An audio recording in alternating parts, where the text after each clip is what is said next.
अच्छा जी, respiratory examination से हमने inspection, palpation and percussion complete किया। अब लास्ट जो स्टेप होता है वो है अस्कल्टेशन। ठीक है, अस्कल्टेशन देखिए मोस्ट यूज़फुल स्टेप होता है एग्जामिनेशन का ऑफ द रेस्पिरेटरी सिस्टम। ठीक है, बहुत इंपॉर्टेंट होता है। इसमें हमने ना जो नॉर्मल ब्रेथ साउंड्स होते हैं उसकी रिकॉग्निशन की प्रैक्टिस करनी है। ठीक है, हमें पता हो कि नॉर्मल ब्रेथ साउंड हमें स्टेथोस्कोप से किस तरह सुनाई देते हैं। हम अपने आप पे ही अस्कल्टेट करके नॉर्मल साउंड से फेमिलराइज होंगे। ठीक है, तो ही जो है जब पैथोलॉजी होगी कोई तो उसको हम आसानी से आइडेंटिफाई कर सकते हैं। ठीक है, तो आप अपने आप पे जो है अस्कल्टेट करके नॉर्मल साउंड्स को सुनने की प्रैक्टिस करें। ठीक है, learn to recognise normal breath sound by auscultating yourself. ठीक है, यही बात इसने की। फिर इसने बताया है कि पोजीशन ऑफ द पेशेंट जो है ना वो भी वैसी सेम ही होगी जिस तरह हम बाकी एग्जामिनेशन टेक्निक में यूज़ कर रहे थे। ठीक है, अस्कल्टेशन में भी सेम पोजीशन है।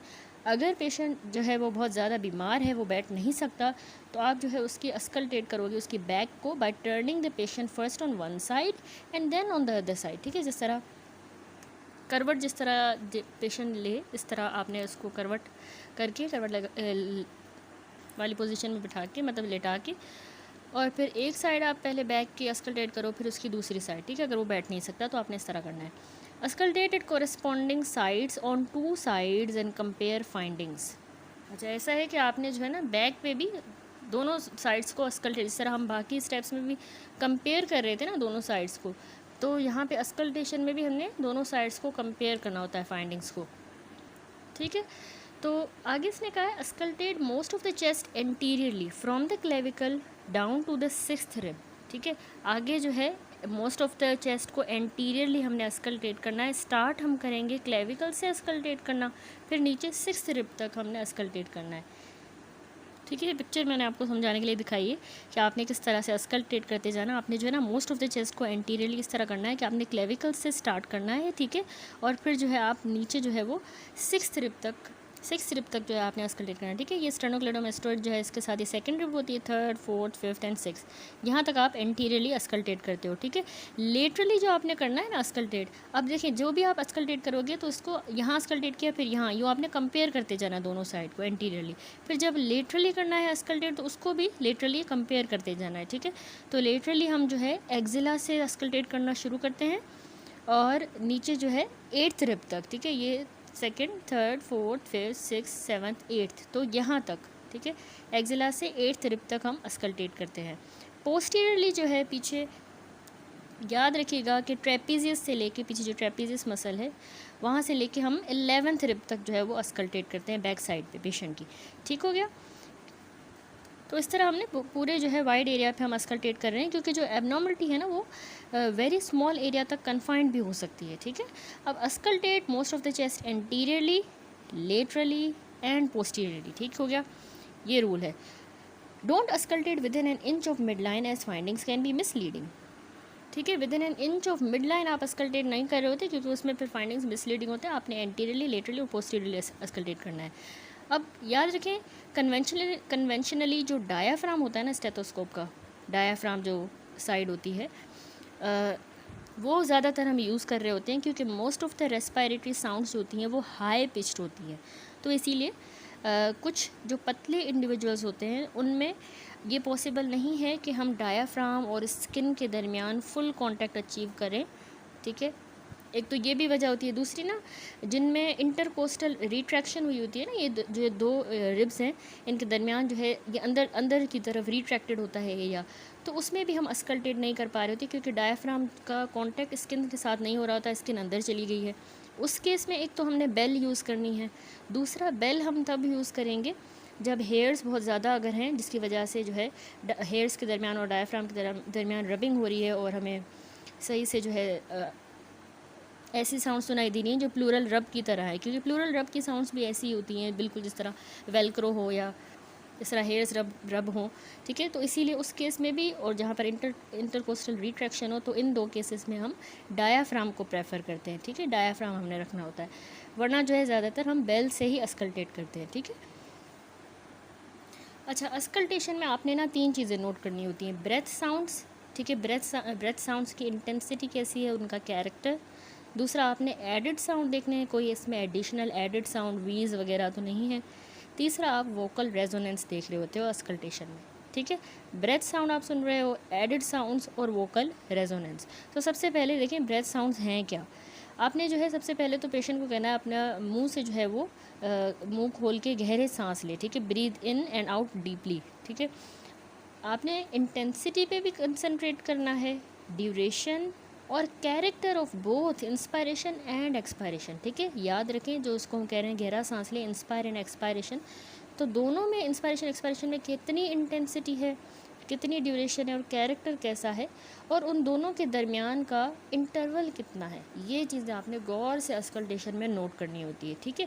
अब देखिए जिन पेशेंट को प्लूरल पेन होता है उनको आप नहीं कहते कि आप खांसें या गहरा सांस लें जब तक कि उनका पेन नहीं कंट्रोल हो जाता, ठीक है, क्योंकि प्लूरल पेन होता ही खांसने से और गहरा सांस लेने से एग्रावेट होता है, तो उसमें आपने उसको नहीं कहना, ठीक है।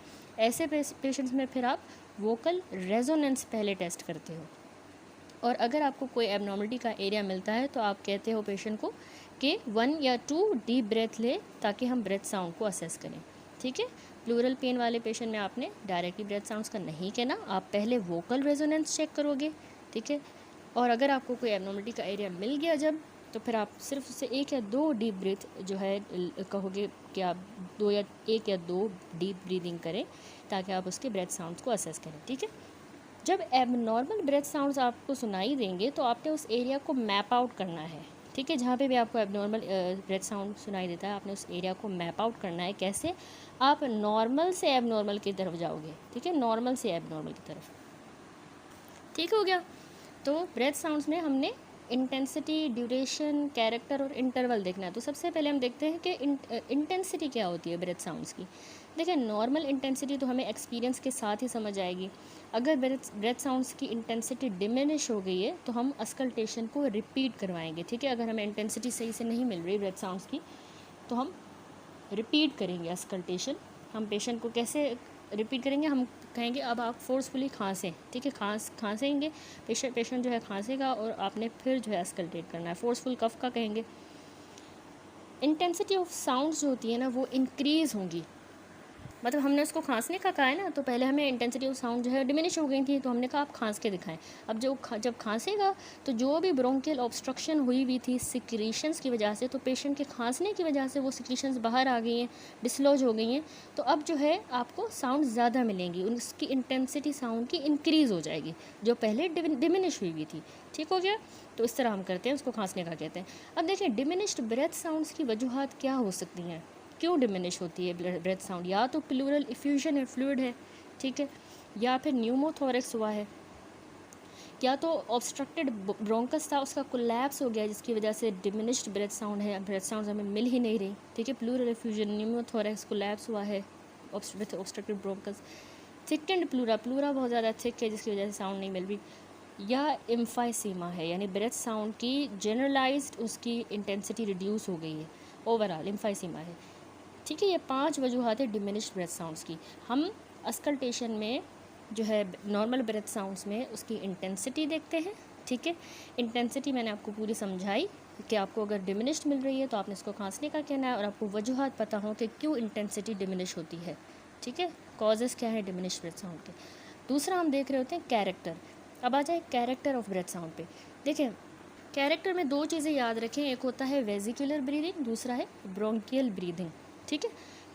ये कैरेक्टर है, ठीक है। वेजिकुलर ब्रीदिंग जो है ना ये नॉर्मल ब्रेथ साउंड्स का कैरेक्टर होता है। जो हमारी जो नॉर्मल ब्रेथ साउंड्स हैं अस्कल्टेशन पे जो हमें सुनाई देंगी नॉर्मली वेजिकुलर ब्रीदिंग होती है, ठीक है। उसके फॉलोइंग कैरेक्टरिस्टिक हैं। एक बात ये जो भी इसकी कैरेक्टरिस्टिक है आपने अच्छी तरह याद रखनी है कि देखें वेजिकुलर जो ब्रीदिंग होती है ना इसकी इंस्पायरेशन लॉन्गर होगी बनस्बत एक्सपायरेशन के, ठीक है। आप अपने आप पे भी अस्कल्टेट करके देखें, ठीक है। आपको जो अपनी ब्रीदिंग साउंड सुनाई देंगी उसमें आपकी वेजिकुलर ब्रीदिंग है। कैसे? आप देखेंगे कि उसमें इंस्पायरेशन की जो आवाज़ है इंस्पायरेशन लॉन्गर है बनस्बत एक्सपायरेशन की, ठीक है, क्योंकि जो साउंड्स हैं वो through out the inspiration Audible हैं, यानी थ्रू आउट द इंस्पायरेशन तो साउंड ऑडिबल है लेकिन एक्सपायरेशन के सिर्फ 1/3 पे आपको आवाज़ सुनाई दी, तो यानी इंस्पायरेशन लॉन्गर होती है देन एक्सपायरेशन के। दूसरी बात ये कि इसमें हमें इंस्पायरेशन और एक्सपायरेशन के दरमियान कोई पॉज नहीं मिलता। याद रखें वेजिकुलर ब्रीदिंग में दोनों में कोई पॉज नहीं आएगा, कंटिन्यूसली हो जाएगा, ठीक है। तीसरी बात, ये जो क्वालिटी ऑफ साउंड है वो उसमें रसलिंग किस्म की होती है, ठीक है, रस्टलिंग साउंड होगी, ये कहलाता है वेजिकुलर ब्रीदिंग जो नॉर्मल होती है। दूसरी टाइप है ब्रोंकियल ब्रीदिंग, ठीक है। इस फिगर को देख लें, ये हमने देखा वेजिकुलर ब्रीदिंग, इंस्पायरेशन लॉन्गर है, एक्सपायरेशन सिर्फ 1/3 होगा, बीच में कोई पॉज नहीं होता, वेजिकुलर। अब ब्रोंकियल ब्रीदिंग जो है ना, उसकी क्या कैरेक्टरिस्टिक है, इसमें एक्सपायरेशन लॉन्ग होगी, एज लाउड एज इंस्पायरेशन, ठीक है, लाउड भी उतनी है क्योंकि sounds through out the expiration हमें ऑडिबल है, ठीक है। ब्रोंकियल ब्रीदिंग में एक्सपायरेशन लॉन्ग है क्योंकि हमें sounds through out the expiration सुनाई देती हैं, और इसमें जो है हमें एक डेफिनेटिव पॉज भी मिलता है इंस्पायरेशन और एक्सपायरेशन के दरमियान। दोनों का इंस्पायरेटरी और एक्सपायरेटरी साउंड्स का जो कैरेक्टर होता है वो ब्लोइंग होता है, ब्लोइंग, ठीक है। वहाँ रसलिंग कैरेक्टर था, यहाँ बिल्कुल ब्लोइंग कैरेक्टर है, इंस्पायरेशन एक्सपायरेशन दोनों का। अब देखिए जो ब्रेथ साउंड्स होते हैं ना, जो ये हम देख रहे हैं वेजिकुलर ब्रोंकियल, ब्रेथ साउंड वैसे जो है ये तभी प्रोड्यूस होते हैं जब हमारा जो एयर है वो मेजर एयरवेज से क्रॉस करती है, ठीक है। ब्रीदिंग साउंड प्रोड्यूस ही तब होते हैं जब मेजर एयरवेज में से जो है एयर पास करती है तो हमें आवाज़ सुनाई देती है, ठीक है।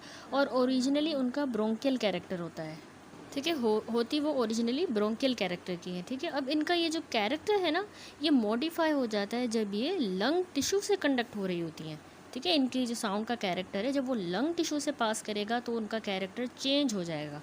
When they pass through conducted through lung tissue to the chest wall, ठीक है। लंग टिश्यू, फिर आगे चेस्ट वॉल है, फिर वहाँ से बाहर से हमारे कानों तक पहुँचेंगी ना, तो उसका कैरेक्टर चेंज होता है और वो वेजिकुलर हो जाती हैं।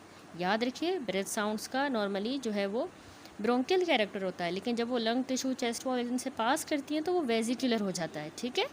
तो ओरिजिनली होता ब्रोंकियल कैरेक्टर है, लेकिन हम जो हमें सुनाई देगा वो वेजिकुलर है।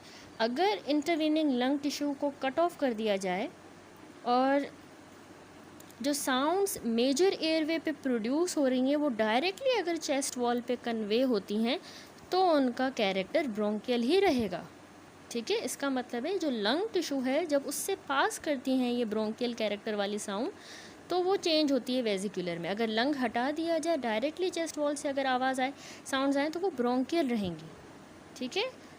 तो होती ओरिजिनली ब्रोंकियल है लेकिन लंग्स की मौजूदगी की वजह से वो वेजिकुलर हो जाती हैं, ठीक हो गया।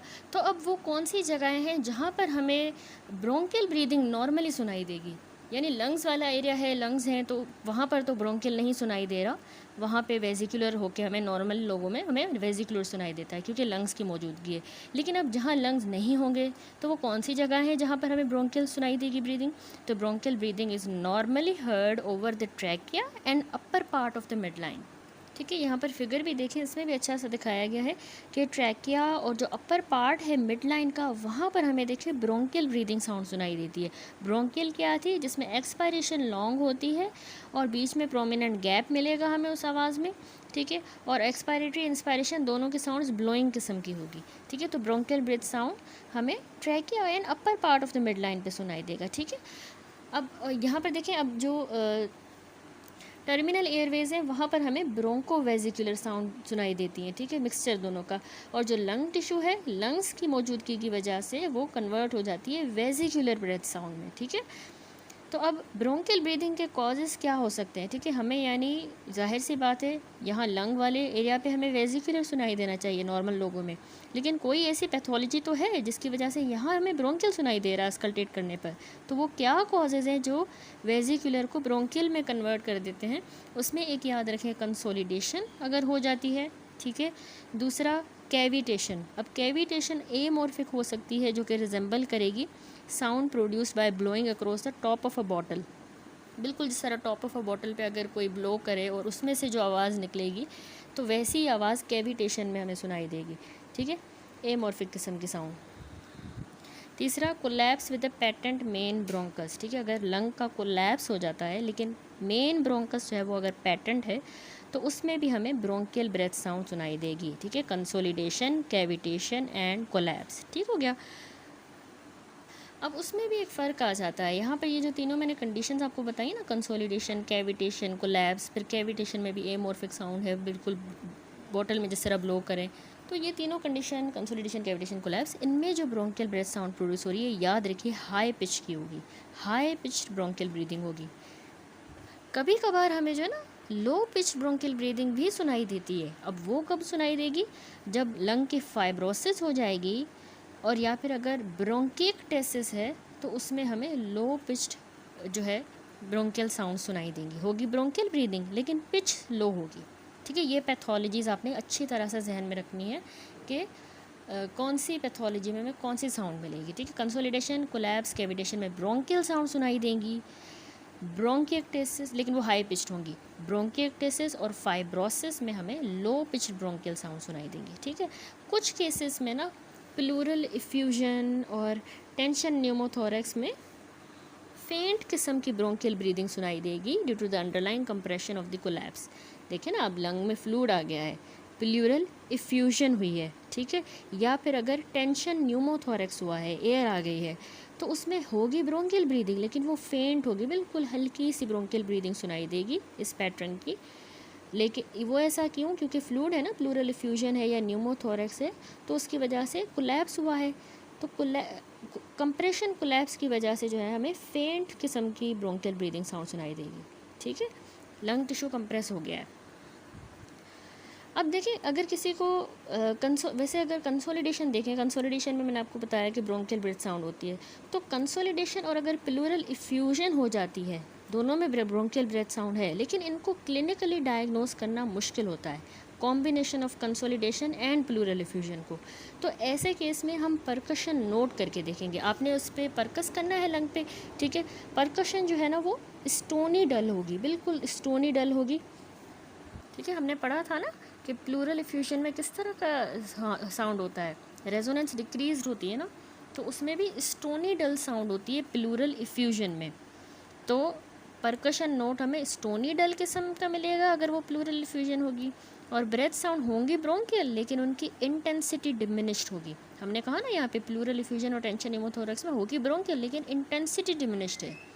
तो हमने परकस करके भी कंफर्म करना है, तो हमें परकशन नोट भी अगर स्टोनी डल मिल रहा है, ब्रेथ साउंड्स भी ब्रोंकियल है लेकिन डिमिनिश्ड इंटेंसिटी की हैं, तो वो प्लूरल इफ्यूजन होगा। ठीक है, दूसरा होता है ब्रोंको वेजिकुलर ब्रीदिंग, जो मैंने आपको यहाँ पे पिक्चर भी दिखाई, ब्रोंको वेजिकुलर ब्रीदिंग। इसमें क्या है कि इंस्पायरेशन तो ब्रोंकियल है लेकिन जो एक्सपायरेशन है वो वेजिकुलर है।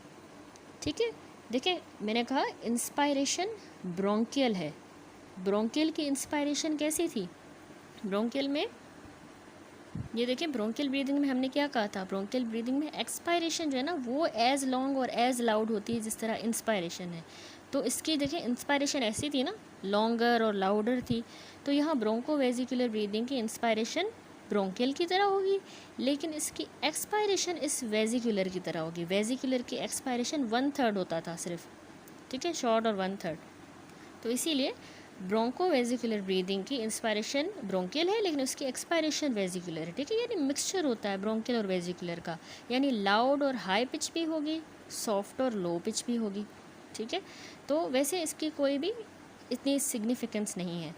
अब रह गया तीसरी जो वेजिकुलर ब्रीदिंग है विद द प्रोलॉन्ग्ड एक्सपायरेशन। अब यहाँ ये फिगर देखें, एक और पैटर्न हमें इसने बताया है कि वेजिकुलर ब्रीदिंग एक और टाइप की भी होती है। एक तो सिंपल वेजिकुलर थी जो नॉर्मली हमें मिलती है, लेकिन ऐसी वेजिकुलर विथ प्रोलॉन्ग्ड एक्सपायरेशन हमने नॉर्मली वेजिकुलर में ऐसा होता है कि एक्सपायरेशन सिर्फ इतना होता है, 1/3 होता है। ठीक है, इंस्पायरेशन लॉन्गर होता है, एक्सपायरेशन सिर्फ 1/3 होता है और बीच में कोई पॉज नहीं होता। लेकिन वेजिकुलर विथ प्रोलॉन्ग्ड एक्सपायरेशन में जो है एक्सपायरेशन प्रोलॉन्ग हो गई है, 1/3 नहीं है, प्रोलॉन्ग्ड है। तो ये ऐसी हमें मिलती है क्रोनिक ब्रोंकाइटिस, एम्फाइसीमा में भी एक्सपायरेशन प्रोलॉन्ग होगी। ठीक है, क्योंकि ऑब्स्ट्रक्शन है ना। तो और इसके अलावा ब्रोंकियल एस्थमा में। ठीक है, याद रखिए कि vesicular breathing with prolonged expiration हमें chronic bronchitis, emphysema and bronchial asthma में मिलती है। तो यहाँ पर ये जो हमने कैरेक्टर ऑफ ब्रेथ साउंड जो है कंप्लीट किया, जिसमें हमने bronchial breath sound, broncho vesicular और vesicular breath sound and last में वेजिकुलर विथ प्रोलॉन्ग्ड एक्सपायरेशन, ये सारे कवर किए। ठीक है, अब चलते हैं आगे एडिड साउंड्स की तरफ। ठीक है, मैंने आपको बताया कि वेसिकुलर ब्रेथ साउंड जो है उसमें इंस्पायरेटरी प्रोलॉन्ग्ड होता है, ज़्यादा होता है। ठीक है, एक्सपायरेटरी सिर्फ 1/3 होता है। ठीक है, बीच में कोई गैप नहीं होगा। और ये जो है सॉफ्ट पिच की जो है साउंड होती है वेसिकुलर ब्रीदिंग, और नॉर्मली भी हमें वेसिकुलर ब्रीदिंग मिलती है जब हम अपने आप पे भी अस्कल्टेट करेंगे। लंग टिश्यू जो है क्योंकि मौजूद है तो उसकी वजह से वो ब्रोंकियल वेसिकुलर में कन्वर्ट होकर और हमें हम तक वेसिकुलर सुनाई देता है। तो वो कैसा होता है उसकी साउंड गौर से सुने।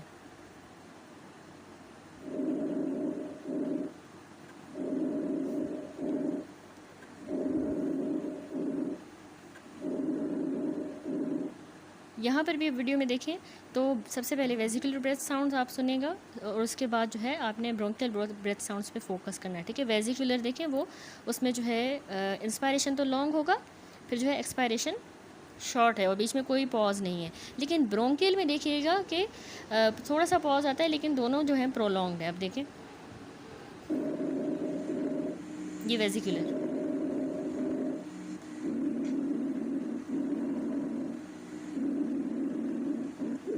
ठीक है। आपने देखा इसमें कि ब्रोंकियल में देखें कोई भी जो है पॉज नहीं, थोड़ा सा पॉज आता है लेकिन दोनों जो है प्रोलॉन्ग्ड है, ठीक है। इसकी इंस्पायरेशन भी बड़ी है, एक्सपायरेशन भी बड़ी है। एक्सपायरेशन जो है वो 1/3 नहीं है, 1/3 होगा। थोड़ा सा अगर सुनाई दे रहा है सिर्फ एक्सपायरेशन तो वो वेसिकुलर है, ठीक है। ये ब्रोंकियल है। अब थोड़े से देख लेते हैं एडेड साउंड, ठीक है। एडेड साउंड्स भी हमने अस्कल्टेशन में देखने होते हैं, ठीक है। नॉर्मल ब्रेथ साउंड्स, दूसरे हमने चेक करने हैं कि कोई एडेड साउंड्स तो नहीं है। तो ये क्या है, अगर एडेड साउंड्स प्रेजेंट होंगे तो उनकी एक तो हमने टाइप देखनी है, कौन सा टाइप का है, कितनी एडेड साउंड है, नंबर, कौन सी जगह पर है, साइड क्या है जहाँ पे आपने उसको सुना है, ठीक है। तो you should repeat auscultation after forceful cough, ठीक है। पेशेंट को खांसने का कहना है, उसको खांसी करवा के फिर दोबारा आपने अस्कल्टेशन रिपीट करनी होती है। अगर आपको एडेड साउंड सुनाई दे रहे हैं तो ये स्टेप भी करना है लाजमी कि मे बी कोई ऐसी सिक्रीशंस हैं जिसकी वजह से साउंड ऐसी है, कोई पैथोलॉजी ना हो, ठीक है। तो खांसी करवा के फिर दोबारा रिपीट करना है। It will help you differentiate between the various added sound. If there is any doubt, rhonchi or crepitations will alter while pleural rub will remain unchanged, ठीक है। एक तो खांसी करवा के दोबारा चेक करने का ये भी है कि अगर आपको कोई डाउट है और आप डिफरेंशिएट मतलब आसानी से कर सकते हो, क्योंकि आपने जब उसको खांसी वगैरह करवाई तो अगर rhonchi होंगे या अगर crepitations होंगी ना, ये एडेड साउंड्स की टाइप है, मैं आगे दिखाऊंगी, एक्सप्लेन करूँगी। ये जो है चेंज होती हैं खांसी करवाने से, इनका जो है एल्टर होंगी थोड़ी सी, लेकिन प्लूरल रब जो है ना वो अनचेंज रहेगा। अगर पेशेंट खांस भी लेगा प्लूरल रब अनचेंज रहता है, ठीक है। इसी तरह क्रेपिटेशंस जो है वो एपेक्स पे आफ्टर कफिंग में be the only sign of pulmonary tuberculosis. अगर एपेक्स पे क्रेपिटेशंस मिल रही है ना, लंग्स की एपाइसिस पे अस्कल्टेट करने पे क्रेपिटेशन सुनाई दे रही है, तो ये पल्मोनरी टीबी का ओनली साइन भी हो सकता है, ठीक है। कफिंग के बाद, अगर कफिंग के बाद भी सिर्फ एपेक्स पे अगर सुनाई दे रही हैं तो सबसे पहली एडेड साउंड होती है rhonchi, ठीक है। rhonchi आप पहले तो इसकी ऑडियो सुन लें कि ये कंटिन्यूस किस्म की म्यूज़िकल विस्लिंग साउंड्स हैं, ठीक है। याद रखें कंटिन्यूस होगी, continuous musical whistling sounds produced by the passage of air through the narrowed airway। Airways जो है ना वो नैरो हो गए हैं, ठीक है, नैरो हो गए हैं, जिसकी वजह से उनमें से जब एयर पास कर रही है तो कंटिन्यूस किस्म की म्यूज़िकल और विस्लिंग साउंड सुनाई दे रही हैं। तो पूरी चेस्ट पे ना ये rhonchi ऑडिबल होते हैं। इसकी आवाज़ आप देखें बिल्कुल इस तरह से,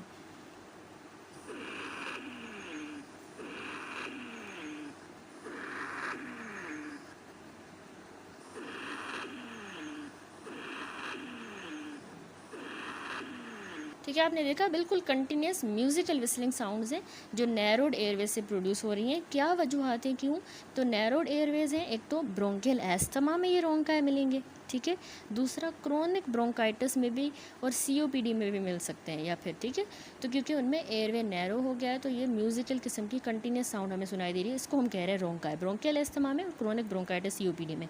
अब क्रोनिक ब्रोंकाइटिस और सिवियर एस्थमा के rhonchi जो है वो ऑडिबल होंगे, दोनों हमें इंस्पायरेशन पे भी सुनाई देंगे, एक्सपायरेशन पे भी उसमें rhonchi एडिड साउंड सुनाई दे रहा है। इंस्पायरेशन एक्सपायरेशन दोनों में हमें साथ में rhonchi सुनाई दे रहा है, ठीक है। म्यूज़िकल किस्म का कंटिन्यूस विस्लिंग साउंड, सीटी की तरह बिल्कुल जो आपने सुना।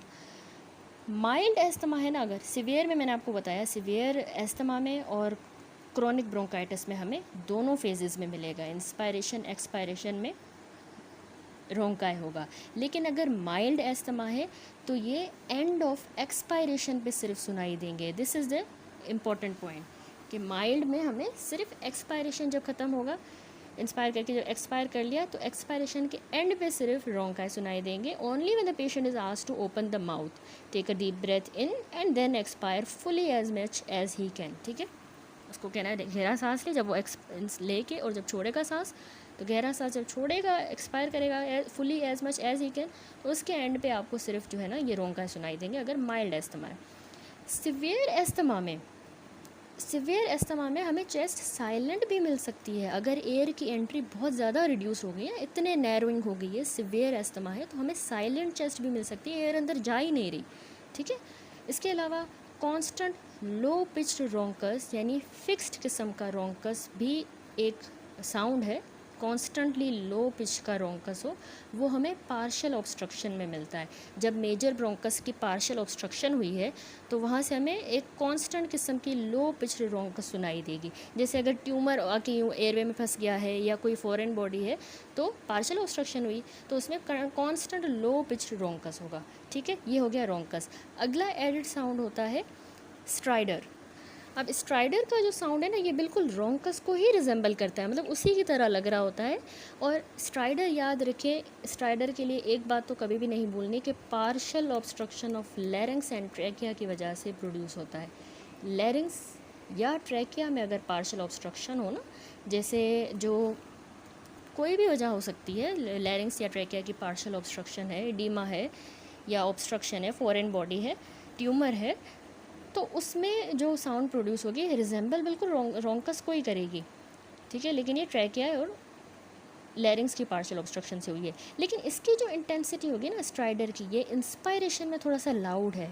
ठीक है, हमने कहा कि रोंकस एक्सपायरेशन के दौरान थोड़ा ज़्यादा प्रोमिनेंट था, लेकिन स्ट्राइडर इंस्पायरेशन के दौरान ज़्यादा प्रोमिनेंट होगा। ये बहुत इंपॉर्टेंट पॉइंट आपने याद रखनी है।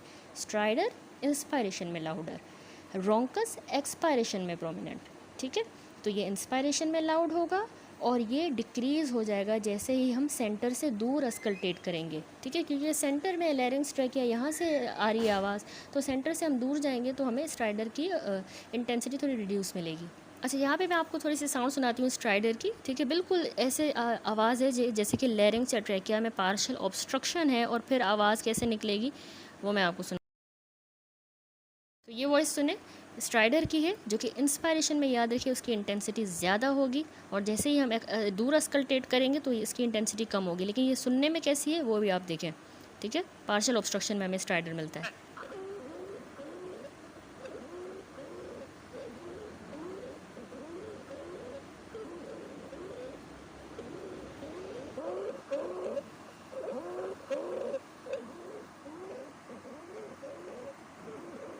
ठीक है, ये स्ट्राइडर की थी साउंड, एडिड साउंड। अगली साउंड है क्रैपिटेशंस। ठीक है, क्रैपिटेशंस जो है ना ये इंटरप्टेड क्रैकलिंग किस्म की साउंड्स होती हैं जो फॉलोइंग मैकेनिज्म से प्रोड्यूस होती हैं। कैसे ये बनती हैं? होती इंटरप्टेड क्रैकलिंग साउंड्स है। दो मैकेनिज्म इसने बताए हैं। एक तो जब ब्रोंकाई या पल्मनरी जो कैविटीज़ हैं ना उनके अंदर जो सिक्रीशंस पड़ी हुई हैं उसमें एयर की वजह से अगर बबलिंग प्रोड्यूस हो। ठीक है, याद रखिए कि पल्मनरी और ब्रोंकाई, पल्मनरी कैविटीज़ में और ब्रोंकाई में जो सिक्रीशंस हैं उसमें जब एयर जाएगी और बबल्स बनेंगी तो उस बबलिंग की वजह से हमें साउंड सुनाई देती है क्रैपिटेशन। ठीक है, अब ये जो साउंड्स हैं ना ये थ्रू आउट द इंस्पायरेशन हमें सुनाई देंगी। ठीक है, अब याद रखें क्रैपिटेशंस जो हैं हमें थ्रू आउट द इंस्पायरेशन, यानी वो वाली क्रैपिटेशन जो पल्मनरी कैविटीज़ और ब्रोंकाई में सिक्रीशंस हैं उसमें एयर जा रही है और बबल्स बन रहे हैं, तो ये हमें थ्रू आउट द इंस्पायरेशन सुनाई देंगी और ये कफिंग करने से चेंज होंगी। जब पेशेंट का खांस के दिखाएगा तो थोड़ी चेंज हो जाएंगी। ठीक है, अब इसकी क्या वजूहत हैं, क्यों ये बने बबल्स और ये साउंड्स प्रोड्यूस हुई?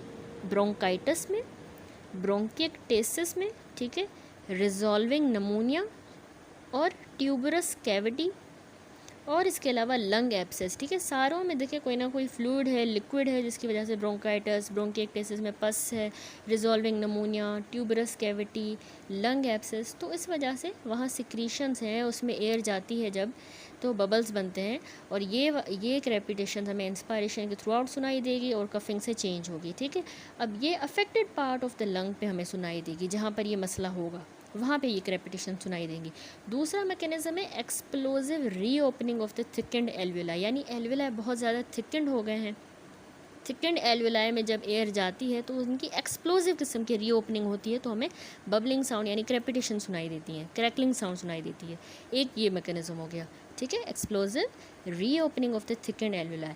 अब ये वाली जो साउंड्स है ना, ये वो हमें थ्रू आउट द इंस्पायरेशन सुनाई दे रही थी, लेकिन यहाँ याद रखें जो एक्सप्लोजिव ओपनिंग होती है जिसमें थिकनेड एल्वेलाई की, उसमें जो क्रेपिटेशन होंगी वो एंड ऑफ इंस्पायरेशन पे सिर्फ सुनाई देंगी, थ्रू आउट इंस्पायरेशन नहीं, एंड ऑफ द इंस्पायरेशन पे, और कफिंग से भी चेंज नहीं होंगी, ठीक है। तो इसके क्या वजूहात हैं?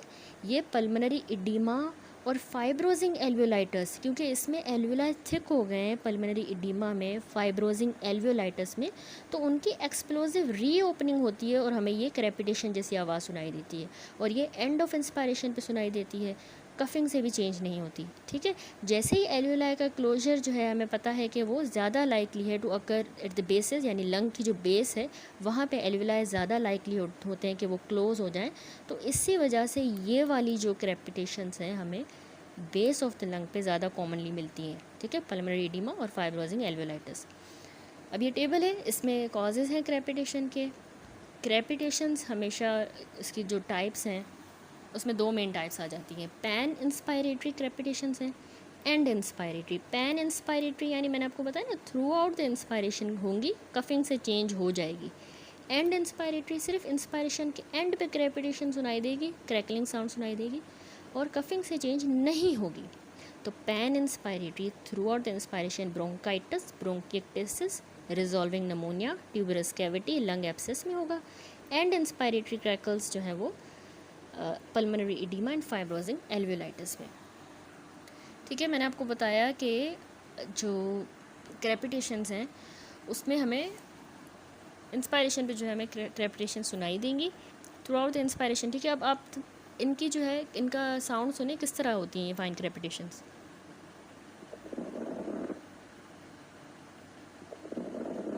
बिल्कुल क्रैकलिंग साउंड्स हैं।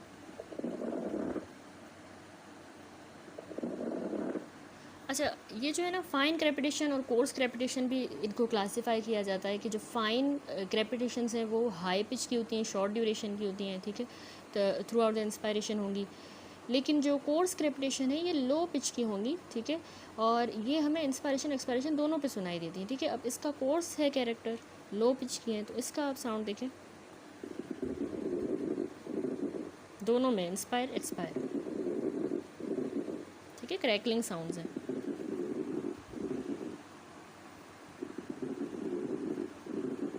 तो ये हो गई क्रेपिटेशंस, ठीक है।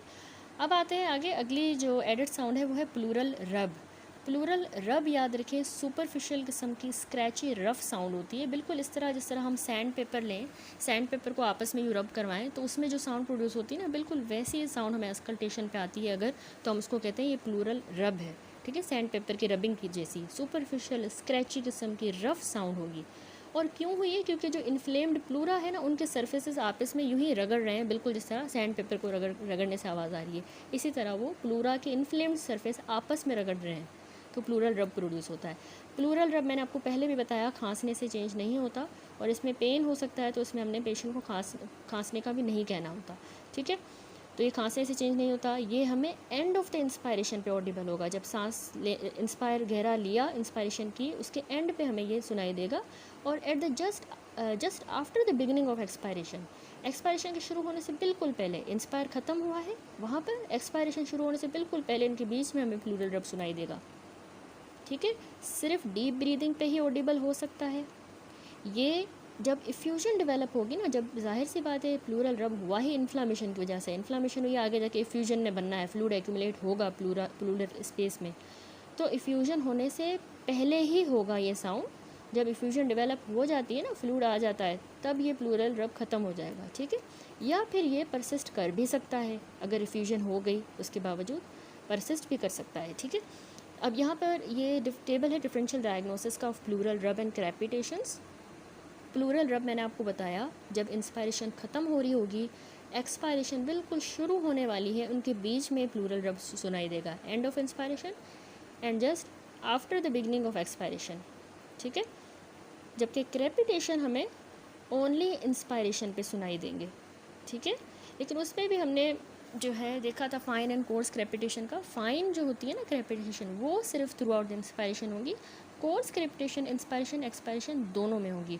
कोर्स हम किसको कहते हैं, जो बबलिंग बनती है ना सिक्रीशंस के अंदर, जिसको हम पैन इंस्पायरेटरी क्रेपिटेशन कह रहे थे, वही कोर्स क्रेपिटेशन है। फाइन क्रेपिटेशन हम उनको कहते हैं जिसमें एल्वियोलाई सडनली ओपन होते हैं, फाइब्रोजिंग एल्वियोलाइटिस वाला कॉज जो था और पल्मोनरी एडिमा, उसमें फाइन क्रेपिटेशन होंगी। ठीक है, तो क्रेपिटेशन जो है इंस्पायरेशन पे या दोनों पे सुनाई दे सकती हैं। ठीक है, अब प्लूरल रब जो है उसकी इंटेंसिटी मैंने आपको कहा कि इसकी इंटेंसिटी आपने याद रखना है कि जब हम स्टेथोस्कोप को प्रेस करेंगे तो प्लूरल रब की इंटेंसिटी बढ़ेगी, लेकिन क्रेपिटेशन उससे अफेक्ट नहीं होते।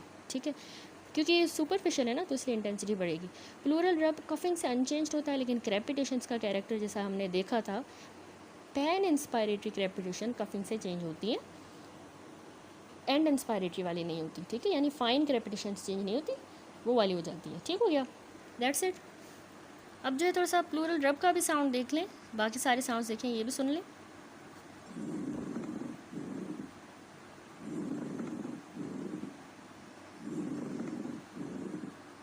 ठीक है, बिल्कुल इस तरह से प्लूरल रब होता है, दैट्स इट। अब अगली जो एडिड साउंड है वो है वोकल रेजोनेंस। एडिड साउंड नहीं, यानी जो थर्ड जो हम अस्कल्टेशन पे स्टेप कर रहे होते हैं, एक तो हमने ब्रेथ साउंड्स देखने हैं कौन से हैं, फिर हमने एडिड साउंड सारे देखे अस्कल्टेशन पे, इनमें से कोई तो नहीं है, चेक करना है, और तीसरा आता है स्टेप हमारा अस्कल्टेशन का, कि अस्कल्टेशन में हम वोकल रेजोनेंस भी कर रहे होते हैं। अब ये बिल्कुल वोकल फ्रेमिडस की तरह है। वोकल फ्रेमिडस मैंने आपको समझाया था ना, पाल्पेशन में हम करते हैं, फिर जहाँ पर अगर हमें पैथोलॉजी मिली फिर हम अल्नर बॉर्डर से वोकल फ्रेमिडस कहते हैं, नून नून बोले या 111 ये साउंड्स बोले, फिर हम लोकलाइज करने की कोशिश करते हैं। बिल्कुल वैसा ही इसमें है, लेकिन सिर्फ ये हम अस्कल्टेशन की मदद से स्टेथोस्कोप से हम सुन रहे हैं वोकल रेजोनेंस। ठीक है, वो हाथ से कर रहे थे। अब यहाँ पे हमने पेशेंट को कहना है 111 या इस तरह के कोई वर्ड्स बोले जिसमें नून का आवाज़ आता है। ठीक है, और हम चेस्ट को अस्कल्टेट करेंगे। रेजोनेंट जो साउंड होगी ना वो हमें सुनाई देगी, और उसको हम कहते हैं वोकल रेजोनेंस। ठीक है, ऐसे करने पे हमें रेजोनेंट साउंड सुनाई देगी, उसको वोकल रेजोनेंस कर रहे हैं। दोनों साइड्स पे हमने कंपेयर करते जाना है।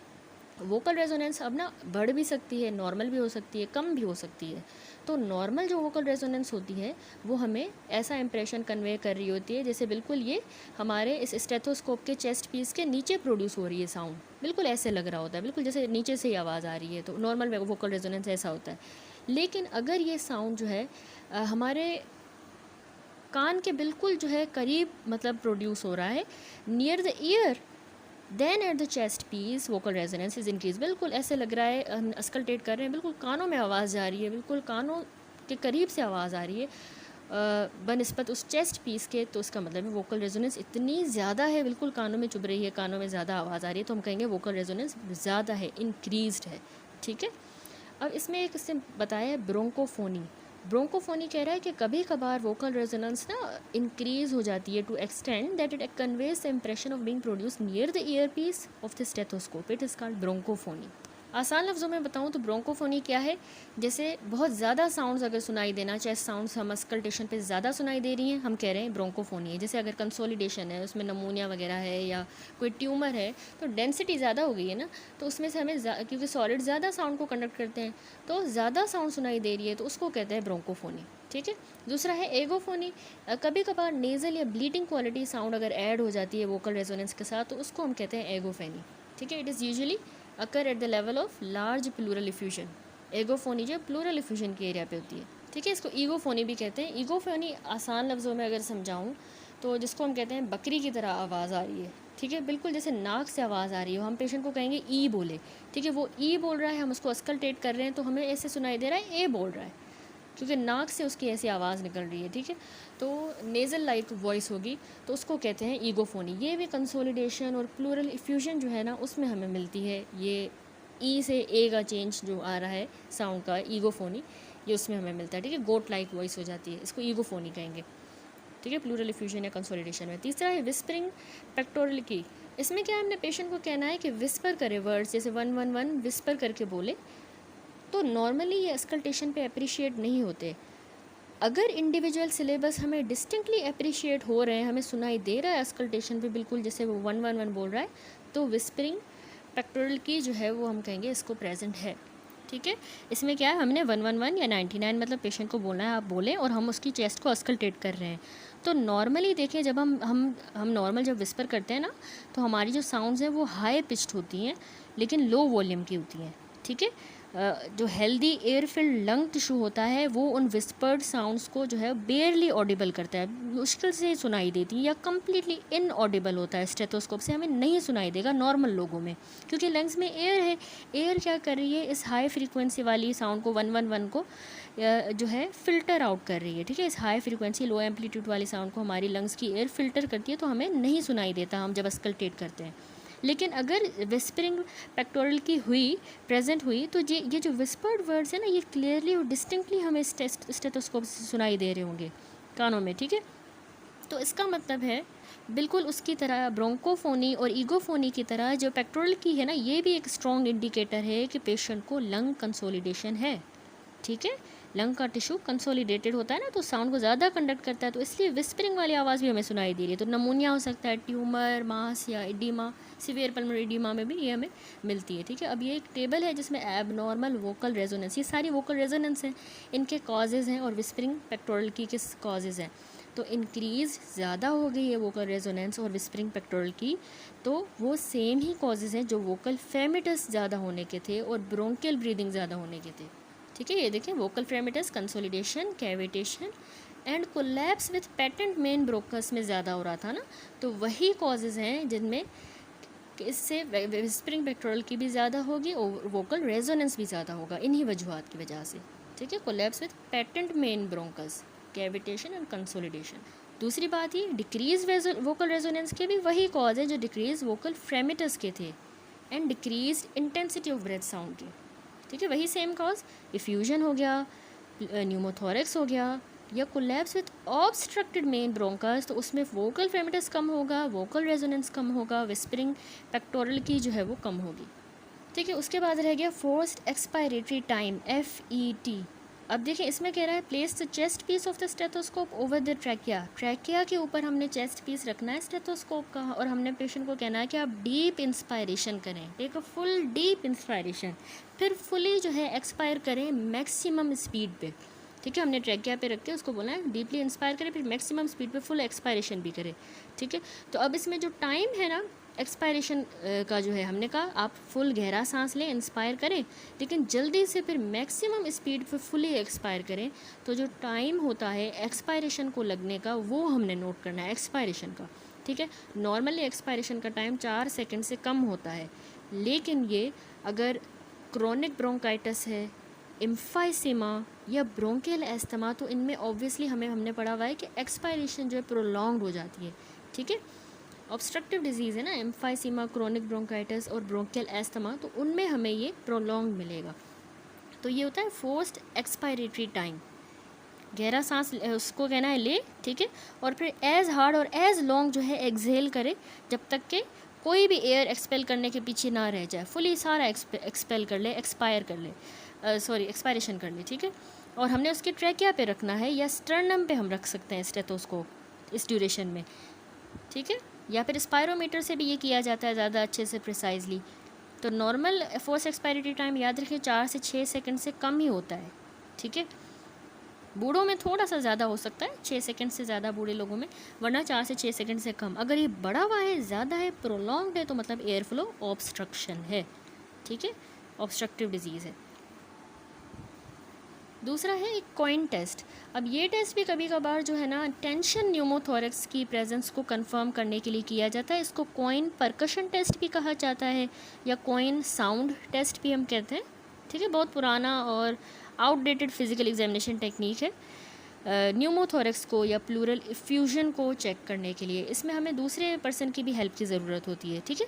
पेशेंट को पहले हमने बिठाना है, और फिर जो है ना हम एक बड़ा कॉइन, ठीक है, बड़ा सिक्का जो है वो उसके बैक पर या उसके चेस्ट पर, जिस एरिया पे हमने चेक करना है वहाँ पे रखेंगे। Place the coin on the posterior chest wall of the patient and tap it with the second coin when you auscultate on the front, ठीक है। यानी हमने एक बड़ा कॉइन रखा है उसकी चेस्ट पे या बैक पे कर लें या आगे कर लें, जहाँ पे भी आपने करना है ये टेस्ट। दूसरा एग्जामिनर क्या करेगा कि कॉइन को शार्पली टैप करेगा with the edge of the other coin, यानी एक्चुअली हम ट्रांसमिटेड साउंड सुनने की कोशिश करें। ये सिक्का रखा हुआ है, हमने रख दिया, ये चेस्ट है, ठीक है, उस पर रखा है। दूसरा एग्जामिनर दूसरा सिक्का लेके उसी सिक्के के ऊपर यूँ टैप करेगा, ठीक है। टैप करेगा तो हम जो है स्टेथोस्कोप की मदद से different part of the chest पे कहीं पे हम सुन रहे होंगे आवाज़ को, कहीं पे हमने स्टेथोस्कोप रख के हम सुन रहे हैं, स्कल्टेट कर रहे हैं, ठीक है। अगर वो पोस्टीरियरली टैप कर रहा है तो हम एंटीरियरली उसको सुनेंगे और वाइस वर्सा, ठीक है। हम अस्कल्टेट उसके ऑपोजिट जगह पे करेंगे, या जहाँ पे हमें सस्पेक्टेड न्यूमोथोरेक्स है ना, वहाँ पे हम अस्कल्टेट कर रहे होंगे और हम उस ट्रांसमिटेड साउंड को सुन रहे हैं, ठीक है। तो मेटेलिक टिंकलिंग या बेल लाइक साउंड अगर हमें मिलती है तो उसको हम कहते हैं पॉजिटिव कॉइन टेस्ट। यानी अगर न्यूमोथोरेक्स होगा ना, प्लूरल स्पेस में अगर एयर होगी तो साउंड जब चेस्ट वॉल से ट्रांसमिट हो रही है हमारे स्टेथोस्कोप में हमें सुनाई देगी, वो हाई पिच की होगी। एयर है ना न्यूमोथोरेक्स से, हाई पिच की मेटेलिक टिंकलिंग होगी या बेल लाइक साउंड होगी।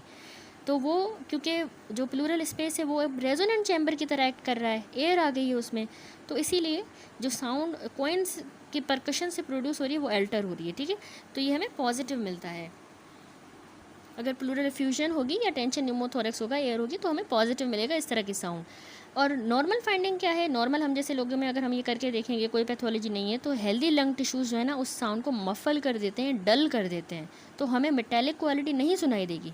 नॉर्मली मेटेलिक क्वालिटी तब सुनाई देगी जब एयर होगी, एयर से आराम से वो पास हो रही है साउंड, तो मेटेलिक सुनाई देगी। नॉर्मली हमारे लंग्स हैं तो वो उसको फिल्टर कर देंगे, हमें डल या मफल्ड साउंड सुनाई देगी, ठीक हो गया।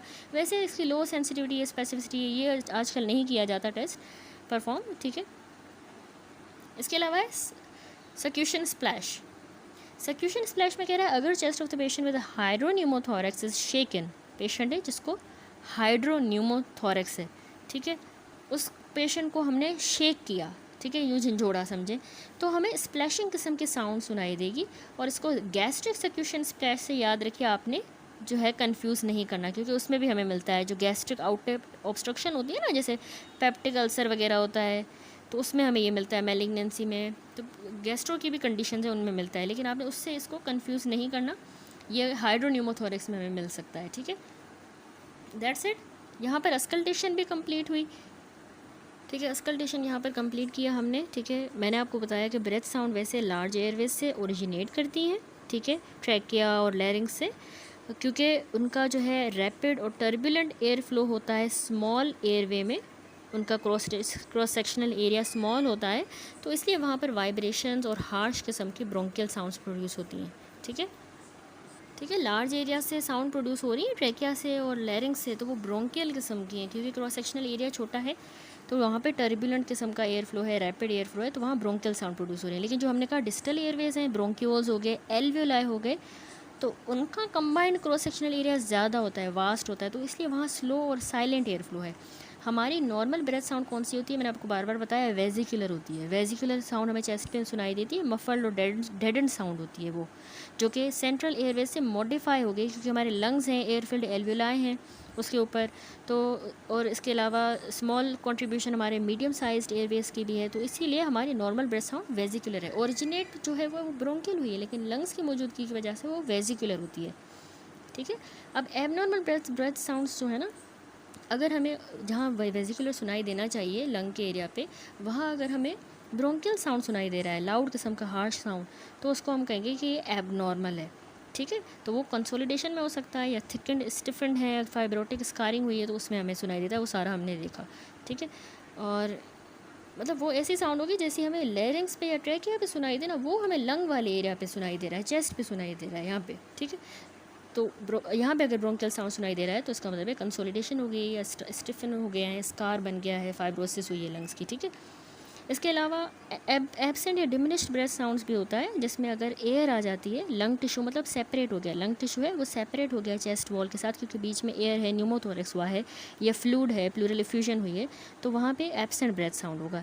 इसके अलावा लोबार कोलैप्स भी अगर हो जाता है ना, जिसमें प्रॉक्सिमल ब्रोंकियल ऑब्स्ट्रक्शन हुई है, लोब कोलैप्स हो गया है, तो वहाँ पे भी ऑब्वियसली एयर आ नहीं रही, तो उसमें भी हमें एब्सेंट ब्रेथ साउंड मिलेगा, ठीक हो गया। अब स्टेथोस्कोप का मैंने बताया कि एयर पीस ज़्यादातर हम रख रहे होते हैं, ठीक है, एयर पीसेस को हमने ऑडिटरी कनाल में फॉरवर्ड डायरेक्शन में कानों में रखना होता है। और यूज़ जो हम कर रहे हैं यहाँ पे अस्कल्टेशन के लिए डायाफ्राम या बेल। डायाफ्राम प्रेफर की जाती है अस्कल्टेशन के लिए, कॉन्टैक्ट एरिया ज़्यादा है, लेकिन जहाँ पर कैकेक्टिक चेस्ट वॉल है, संकन इंटरकोस्टल स्पेसेस हैं पेशेंट की, डायाफ्राम फ्लैट कॉन्टैक्ट में नहीं आ रहा, तो हम वहाँ पे बेल यूज़ करते हैं। दूसरा, जब हेयरी चेस्ट वॉल हो तो क्रैकल्स को अवॉइड करने के लिए, हेयर मूवमेंट से क्रैकल्स होंगे तो उसको अवॉइड करने के लिए हम उसमें भी डायाफ्राम यूज़ नहीं करेंगे, बेल यूज़ करेंगे। ठीक है। अब ब्रेथ साउंड की असेसमेंट जो सारी मैंने आपको समझाई ना, तो उसमें जो सिमेट्री है वो की है, यानी जब भी आप चेक करोगे तो एब्सोल्यूट वॉल्यूम भी और कैरेक्टर ब्रेथ साउंड्स का आपने कंपेयर करते जाना है। ठीक है। वैसे जो है वॉल्यूम और कैरेक्टर्स जो है ना ब्रेथ साउंड के, वो हर इंडिविजुअल के अलग हैं, उसके चेस्ट वॉल की थिकनेस के हिसाब से, और बहुत से पैरामीटर्स होते हैं। तो लेकिन सिर्फ आपका जो मकसद है अस्कल्टेशन में वो ये है कि आपने राइट को लेफ़्ट से इस तरह चेस्ट को कंपेयर करते जाना है। ठीक है, ये क्रूशल है। सीक्वेंस क्या है एग्जामिनेशन का, हमेशा आपने स्टार्ट अस्कल्टेट करना अपाइसिस से शुरू करना होता है, टॉप ऑफ द लंग से। ठीक है, पहले आप राइट को लेफ़्ट से कंपेयर करोगे, फिर आप नीचे आओगे एंटीरियर चेस्ट वॉल, और बिल्कुल मिरर इमेज पोजीशंस में कंपेयर करते जाना है। ठीक है, सेम सीक्वेंस से आपने यूँ फॉलो करते जाना है जिस तरह हम परकशन कर रहे थे। ठीक है, नोट करें कि अगर साउंड सॉफ्ट है, मफल्ड है, एब्सेंट है, या ब्रोंकियल किस्म की है, लाउड, हार्श है, कैसी साउंड्स है उसको कंपेयर करें, नोट करें, और लेटरल चेस्ट वॉल्स को भी अस्कल्टेट करेंगे। अब पेशेंट के लिए इंस्ट्रक्शन ये है कि पेशेंट को हमने कहना है आप रिपीटेड बार बार जो है slow deep breaths in and out लें, मुंह खोल के, लेकिन ठीक है, in and out deep breath लें स्लोली। फिर मैंने आपको बताया कि ये हो गया नॉर्मल ब्रेथ साउंड्स हमने देखना है। उसमें फिर हम एडिड साउंड्स भी देख रहे होते हैं। सबसे पहले वीज़, मैंने आपको बताया कि वो तो हम पहले डिस्कस कर चुके हैं कि वीज़ म्यूज़िकल और विस्लिंग साउंड होती है, एयर फ्लो जब नैरो हो जाते हैं उसकी वजह से होता है। मोस्ट कॉमनली तो एक्सपायरेटरी होता है, लेकिन इंस्पायरेटरी वीज़ भी हो सकता है इंस्पायरेशन के दौरान। अब एक बात याद रखें, पोलीफोनिक और मोनोफोनिक वीज़ क्या है। मल्टीपल आपको अस्कल्टेशन पे वीजिंग साउंड सुनाई दे रही हैं, तो मल्टीपल वीज़ ना एस्थमा में कॉमन होता है, ब्रोंकाइटिस, COPD एग्जर्बेशन में। ठीक है, मल्टीपल वीज़ सुनाई देंगे तो उसको कहते हैं पॉलीफोनिक वीज़। लेकिन अगर एक सिंगल कंसिस्टेंट वीज़ ही सुनाई दे रहा है जो खांसने से भी क्लियर नहीं हो रहा, तो वो होता है मोनोफोनिक वीज़, यानी उसमें कोई फिक्स्ड ब्रोंकियल ऑब्स्ट्रक्शन है, जैसे कैंसर है या ट्यूमर है, फिक्स्ड कोई ऑब्स्ट्रक्शन पड़ी है, तो इसीलिए उसमें मोनोफोनिक वीज़ होगा। लेकिन जो पॉलीफोनिक वीज़ है उसमें मल्टीपल वीजिंग साउंड सुनाई दे रही है, वो एस्थमा की भी वजह से हो सकता है, ब्रोंकाइटिस की वजह से हो सकता है, या COPD की एग्जर्बेशन हुई है। ठीक है, फिर हमने देखे क्रैकल्स को ही दूसरा नाम याद रखें, रेल्स कहा जाता है, रेल्स। ठीक है, क्रैकल्स नॉन म्यूजिकल साउंड होती हैं, ब्रीफ, ज़्यादातर इंस्पायरेशन पे होती हैं। ठीक है, ये सडन ओपनिंग जब होती है ना एयरवे की, जो मैंने आपको बताया सडन ओपनिंग हो एयरवे की, उसमें जब साउंड एयर जाएगी तो क्रैकल हो गए, क्रेपिटेशन जिसको हम कह रहे थे। या फिर अगर सिक्रीशंस पड़ी हुई हैं उसमें जब एयर जाएगी तो बबल्स बनेंगे, तो वो साउंड होगी, तो उसको हम क्रैकल्स या क्रेपिटेशंस कहते हैं। तो ये दो उसके मैकेनिज़्म थे, सडन ओपनिंग या उसमें सिक्रीशंस अगर पड़ी हों। ठीक है, एक होते हैं फिजियोलॉजिकल क्रैकल्स, यानी जो लंग हमारे जो हैं उनके जो डिपेंडेंट जो बेस ऑफ द लंग होती है ना, वहाँ पे फर्स्ट फ्यू डीप ब्रेथ पे हमें कुछ क्रैकल्स सुनाई देंगे, जो अगर पेशेंट खांसेगा तो उससे क्लियर हो जाएंगे। तो इसमें इसकी कोई भी पैथोलॉजिकल सिग्निफिकेंस नहीं है, ये फिजियोलॉजिकल क्रैकल है। पैथोलॉजिकल क्रैकल्स क्या होते हैं, इसीलिए हम खांसने का कहते हैं पेशेंट को कि सेवरल ब्रेथ्स के बाद भी जो है वही क्रैकल्स आपको सुनाई दे रहे हैं, पेशेंट ने खांसा भी उसके बाद भी, तो वो पैथोलॉजिकल है। फिर उसमें दो टाइप्स मैंने आपको बताई, fine crackles and course crackles होते हैं। ठीक है, फाइन जो है वो बिल्कुल सॉफ्ट किस्म के होंगे, मल्टीपल होंगे, वेलक्रो को ही रिजेंबल करेंगे, वेलक्रो की तरह। तो ये fine crackles interstitial pulmonary fibrosis में होते हैं, ज़्यादातर आपको बेस पे मिलते हैं, पोस्टीरियरली और लेटरली। ठीक है, याद रखें कि ये फाइन क्रैकल्स सॉफ्ट होंगे, मल्टीपल होंगे, वेलक्रो की तरह, और ये इंटरस्टिशियल पल्मोनरी फाइब्रोसिस में। दूसरा, इसके अलावा पल्मोनरी एडिमा में और कुछ वायरल नमूनियाज़ में भी हमें मिलते हैं। ठीक है, और कौन सी जगह पे, बेस पे मिलेंगे, लेकिन पोस्टीरियरली और लेटरली, पोस्टीरियरली पीछे और laterally base of the lung पे ये हमें फाइन क्रैकल्स मिलते हैं। फाइब्रोसिस वाले पेशेंट में पल्मोनरी एडिमा में सॉफ्ट होंगे, मल्टीपल होंगे, वेलक्रो की तरह। लेकिन जो कोर्स क्रैकल होंगे वो लाउड होंगे, तो वो थोड़े होंगे, स्केंटी होंगे, और वो ब्रीदिंग से चेंज हो जाएंगे। और ये कोर्स क्रैकल्स हमें परुलेंट एयरवे सिक्रीशंस में मिलती हैं। जैसे अगर ब्रोंको निमोनिया हुआ है या ब्रोंकिएक्टेसिस जिसमें पस बनता है, तो उसमें ये हमें लाउड, स्केंटी और ब्रेथ से चेंज होने वाले कोर्स क्रैकल्स मिलते हैं। ठीक है, अब इसके अलावा अगर इनकम्प्लीटली इन्फ्लेटेड लंग हो तो अबव द प्लूरल इफ्यूजन भी हमें क्रैकल्स मिल सकते हैं। ठीक है, तीसरी इसके अलावा एक और एडिड साउंड है प्लूरल रब, जिसमें मैंने आपको बताया कि एडिशनल साउंड एक और है प्लूरल रब, जिसमें मैंने आपको बताया कि रैस्पिंग और ग्रेटिंग साउंड होती है। बिल्कुल वो सुपरफिशियल साउंड होती है, साउंड पेपर जिस तरह सैंड पेपर जिस तरह रब हो, और वो हर ब्रीथ के साथ हमें प्लूरल रब मिलता है। प्लूरल रब जो है प्लूरल इन्फ्लामेशन को, इन्फेक्शन या इन्फाक्शन को इंडिकेट करता है, उसमें साथ में प्लूरेटिक पेन होगा। और जब इफ्यूजन होगी, पैरानेमोनिक इफ्यूजन या इम्पाइमा डेवलप होगा, तो रब डिसअपियर हो जाता है। एक और क्लिक्स और क्रंचेस भी होते हैं जो बेड साइड में नहीं थे गिवन, कि क्लिक और क्रंचेस भी वेरी रेयर सिंक्रोनस होते हैं, वो हार्ट बीट के साथ हमें सुनाई देंगे। वो न्यूमो मेडियस्टिनम को, जब मेडियस्टिनम में एयर आ जाए, उसको इंडिकेट करते हैं, उसमें हमें क्लिक्स या क्रंचेस सुनाई देंगे। ठीक है, देन वोकल रेजोनेंस भी हमने देखा कि वो भी हम ब्रेथ साउंड असेसमेंट में कंफर्म करते हैं, फाइंडिंग्स उससे कंफर्म कर रहे होते हैं वोकल रेजोनेंस को, जिसमें हमने 111 ये वर्ड्स कहना होता है बोलने का। वैसे नॉर्मल लोगों में ये साउंड मफल हो जाएगी, अस्कल्टेट करेंगे, पेशेंट 11 बोल रहा है, आप अस्कल्टेट करेंगे, मफल हो जाएगा, डेड हो जाएगा, क्योंकि हेल्दी लंग है। लेकिन अगर एबनॉर्मल तब कहेंगे जब वो 111 बोल रहा है और हम अस्कल्टेशन पे हमें लाउड और क्लियरली सुनाई दे रहा है, तो उसका मतलब है उसको कंसोलिडेशन है या कोई फाइब्रोटिक स्कार्ड लंग है, इसकी वजह से ज़्यादा आवाज़ आ रही है, तो वोकल रेजोनेंस इंक्रीज है। अब वोकल रेजोनेंस एब्सेंट या डिमिनिश किस में होगी? जब न्यूमोथोरेक्स होगा, एयर आ जाएगी, या फिर प्लूरल इफ्यूजन होगा, फ्लूड होगा, तो उसमें एब्सेंट हो जाएगी ये या डिमिनिश हो जाएगी। फिर विस्पर्ड पेक्टोरली की मैंने आपको बताया कि वोकल रेजोनेंस में जब विस्परिंग जो है हमें नॉर्मली मफल हो जाती है साइलेंस की वजह से। ठीक है, मफल होकर साइलेंस हो जाएगी, लेकिन अगर पेशेंट विस्पर कर रहा है, आप अस्कल्टेट करेंगे, वो ज़्यादा आपको विस्परिंग साउंड सुनाई दे रही है, तो उसका मतलब है कंसोलिडेशन है या स्कारिंग है। ठीक है, तो इस तरह ये सारी होती है auscultation.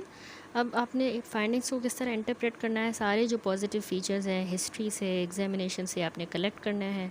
Broad idea respiratory illness category का आपने एम करना है। अब देखिए कंसिस्टेंट साइंस जो है ना, कंसिस्टेंट ग्रुप ऑफ साइन, वो डायग्नोस्टिक हो सकते हैं। यानी आपने पेशेंट की ब्रेथ साउंड देखी तो आपको यूनिलेटरल एब्सेंट ब्रेथ साउंड मिल रही है। सपोज़ करें यहाँ पर आपको इस साइड पे ब्रेथ साउंड्स मिले ही नहीं, परकशन किया तो यहाँ रेजोनेंट परकशन नोट निकला।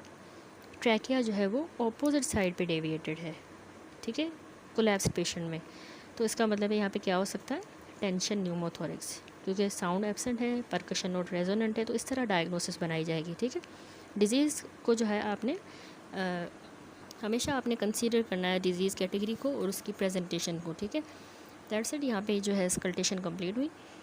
अब जो है वो ये लास्ट पार्ट रह गया है। सबसे पहले तो उसने बताया है science of various respiratory conditions. ठीक है, कुछ रेस्पिरेटरी कंडीशंस हैं, उसके इसने कुछ साइंस बताए हैं, ठीक है, जो हमें मिलते हैं। ये चार्ट्स अगर आपने याद कर लिए तो आपको काफ़ी अच्छा खासा हिस्सा जो है रेस्पिरेटरी डिजीज़ को डायग्नोस करने का आपको आ जाएगा। ठीक है, तो सबसे पहले देखिए पैथोलॉजिकल कंडीशन है कंसोलिडेशन। ठीक है, कंसोलिडेशन जो है ना, देखिए होता क्या है वैसे कंसोलिडेशन, जब हमारे जो normally air filled lung tissue है ना, उसमें फ्लूइड आ जाए, पस, ब्लड या कोई और ऐसा सब्सटेंस आ जाए जिसकी वजह से वो हमारे एयर फिल्ड लंग्स सॉलिड हो जाएं, तो उसको कहते हैं कंसोलिडेशन। ठीक है, मोस्ट कॉमन कॉज हमें पता है निमोनिया की वजह से होता है या कंसोलिडेशन। ठीक है, इसके अलावा भी एडीमा हो जाए, हेमरेज हो, कैंसर वगैरह, तो उसमें होता है। तो कंसोलिडेशन में जो हमें शेप या डिफॉर्मिटी चेस्ट की मिलेगी वो बिल्कुल नॉर्मल ही होगी। चेस्ट वाल की मूवमेंट्स थोड़ी सी अफेक्ट हो सकती है, यानी उस साइड पे वो सॉलिडिफाई हो गया समझ लें, तो वो वाली अफेक्टेड साइड जो है उसमें मूवमेंट्स रिड्यूस हो सकती हैं। मेडियस्टिनम कोई डिस्प्लेस नहीं होगा। परकशन नोट मैंने आपको बताया था कि इम्पेयर्ड या डल होगा। ठीक है, स्टोनी डल होता है कंसोलिडेशन में। ब्रेथ साउंड कैसे होंगे, ब्रोंकियल, वेजिकुलर नहीं है, वेजिकुलर नॉर्मल होते हैं, ब्रोंकियल होंगे। और वोकल रेजोनेंस भी ज़्यादा हो जाएगा, सॉलिड है ना, इंक्रीज़ होगा, विस्परिंग पेक्टोरल की बढ़ जाएगी। और उसमें हमें क्रेपिटेशंस एडिड साउंड मिलते हैं, कंसोलिडेशन में क्रेपिटेशंस भी मिलेंगे साथ में। ठीक है, ठीक है, क्योंकि कंसोलिडेशन में क्या है, एयर में एयर सैक्स जो है हमारे एल्विला, उसमें फ्लूइड आ गया ना, पस आ गया, ब्लड आ गया, एक्सुडेट वगैरह, तो इस वजह से उसमें फ्लूइड में जब एयर जाएगी तो ऑब्वियसली क्रेपिटेशंस होंगी ना, एक मैकेनिज्म था ना इसका कि फिर बबल्स बनेंगे। तो इसलिए क्रेपिटेशन भी मिलती है। अगली है कैविटेशन। अब कैविटेशन क्या होता है? लंग में जो कैविटेशन है ना, ये एबनॉर्मल एयर फिल्ड स्पेस बन जाती है with the thick wall with in the lung tissue. ठीक है, यानी एक लंग है, उसमें जो है ना एबनॉर्मल किस्म की एयर फिल्ड ही स्पेस बनी है, उसके अंदर एयर है और उसकी थिक वॉल्स हैं। ठीक है, तो उसको कहते हैं कैविटेशन। अब ये कैविटेशन जो है ना, ऑफन जहाँ पे कंसोलिडेशन होती है वहाँ पे भी ये बन सकती है। कैविटी बनी है, समझिए एयरफील्ड एक कैविटी बनी है। तो जब कंसोलिडेशन हो जाता है ना, उसमें जब नेक्रोसिस होती है, नेक्रोसिस होगी और नेक्रोटिक मटेरियल एक्सपेल होगा, ब्रोंकस में ड्रेन करेगा। ठीक है, तो कंसोलिडेशन पे ही कैविटेशन बनती है इन्फेक्शन वगैरह की वजह से। अब कंसोलिडेशन में नॉर्मल शेप होगा, बिल्कुल वही सेम, रिड्यूस होंगी, थोड़ी बहुत हो सकती हैं मूवमेंट्स चेस्ट की, कोई डिस्प्लेसमेंट नहीं है, इम्पेयर्ड नोट है, ब्रोंकियल ब्रीदिंग, विस्परिंग पेक्टोरल की ज़्यादा है। लेकिन अब कोर्स क्रेपिटेशंस हैं। ठीक है, कोर्स क्रेपिटेशन मैंने आपको बताया था कि क्रोनिक ब्रोंकाइटिस, कंसोलिडेशन, इन सब में जो है ना, जो पैन इंस्पायरेटरी था वो कोर्स क्रेपिटेशन है। ठीक है, जबकि फाइन क्रेपिटेशन हमें उसमें मिल रही थी, पल्मोनरी एडिमा या इंटरस्टिशियल फाइब्रोसिस, तो यहाँ पे कोर्स क्रेपिटेशन हमें कैविटेशन में मिलती है। ठीक है, फिर है कोलैप्स तो हुआ है, लेकिन कोलैप्स में ब्रोंकस अभी पैटेंट है, विद पैटेंट ब्रोंकस, तो उसमें शेप और डिफॉर्मिटी चेस्ट की थोड़ी सी होगी, जिसमें हमें लोकल फ्लैटनिंग मिल सकती है, यानी चेस्ट थोड़ी सी फ्लैट हो जाएगी, क्योंकि कोलैप्स हो गया है, सिकुड़ गया है अंदर। ब्रोंकस तो पैटर्न है लेकिन कोलैप्स हुआ है, तो उसमें ये डिफॉर्मिटी होगी और वहाँ पे अफेक्टेड साइड पे मूवमेंट्स भी रिड्यूस होंगी। मेडियस्टिनम ना टूवर्ड्स द लेजन डिस्प्लेस होगा।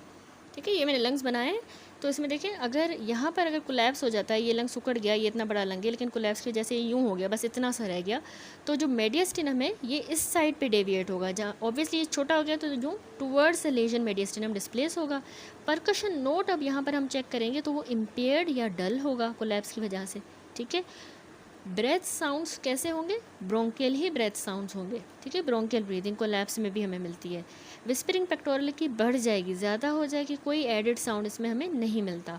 फिर अगर कोलैप्स तो हुआ है लेकिन साथ में मेन ब्रोंकस भी उसका ऑब्स्ट्रक्ट हुआ है कोलैप्स के साथ, तो उसमें भी वही लोकल फ्लैटनिंग हमें नज़र आएगी चेस्ट डिफॉर्मिटी में, वहाँ मूवमेंट्स भी रिड्यूस होंगी। यहाँ पे वही मेडिस्टिनम इसी साइड पे डिस्प्लेस होगा, इम्पेयर्ड या डल नोट मिलेगा परकशन में। ब्रेथ साउंड्स अब यहाँ पर क्योंकि ऑब्स्ट्रक्टेड है ना ब्रोंकस, तो पहले ऑब्स्ट्रक्टेड नहीं था, तो ब्रोंकियल ब्रीदिंग सुनाई दे रही थी, वेसिकुलर नॉर्मली होनी चाहिए लेकिन ब्रोंकियल सुनाई दे रही थी। लेकिन अब तो ब्रोंकस ऑब्स्ट्रक्टेड है, तो अब ब्रेथ साउंड एब्सेंट या डिमिनिश्ड होंगे।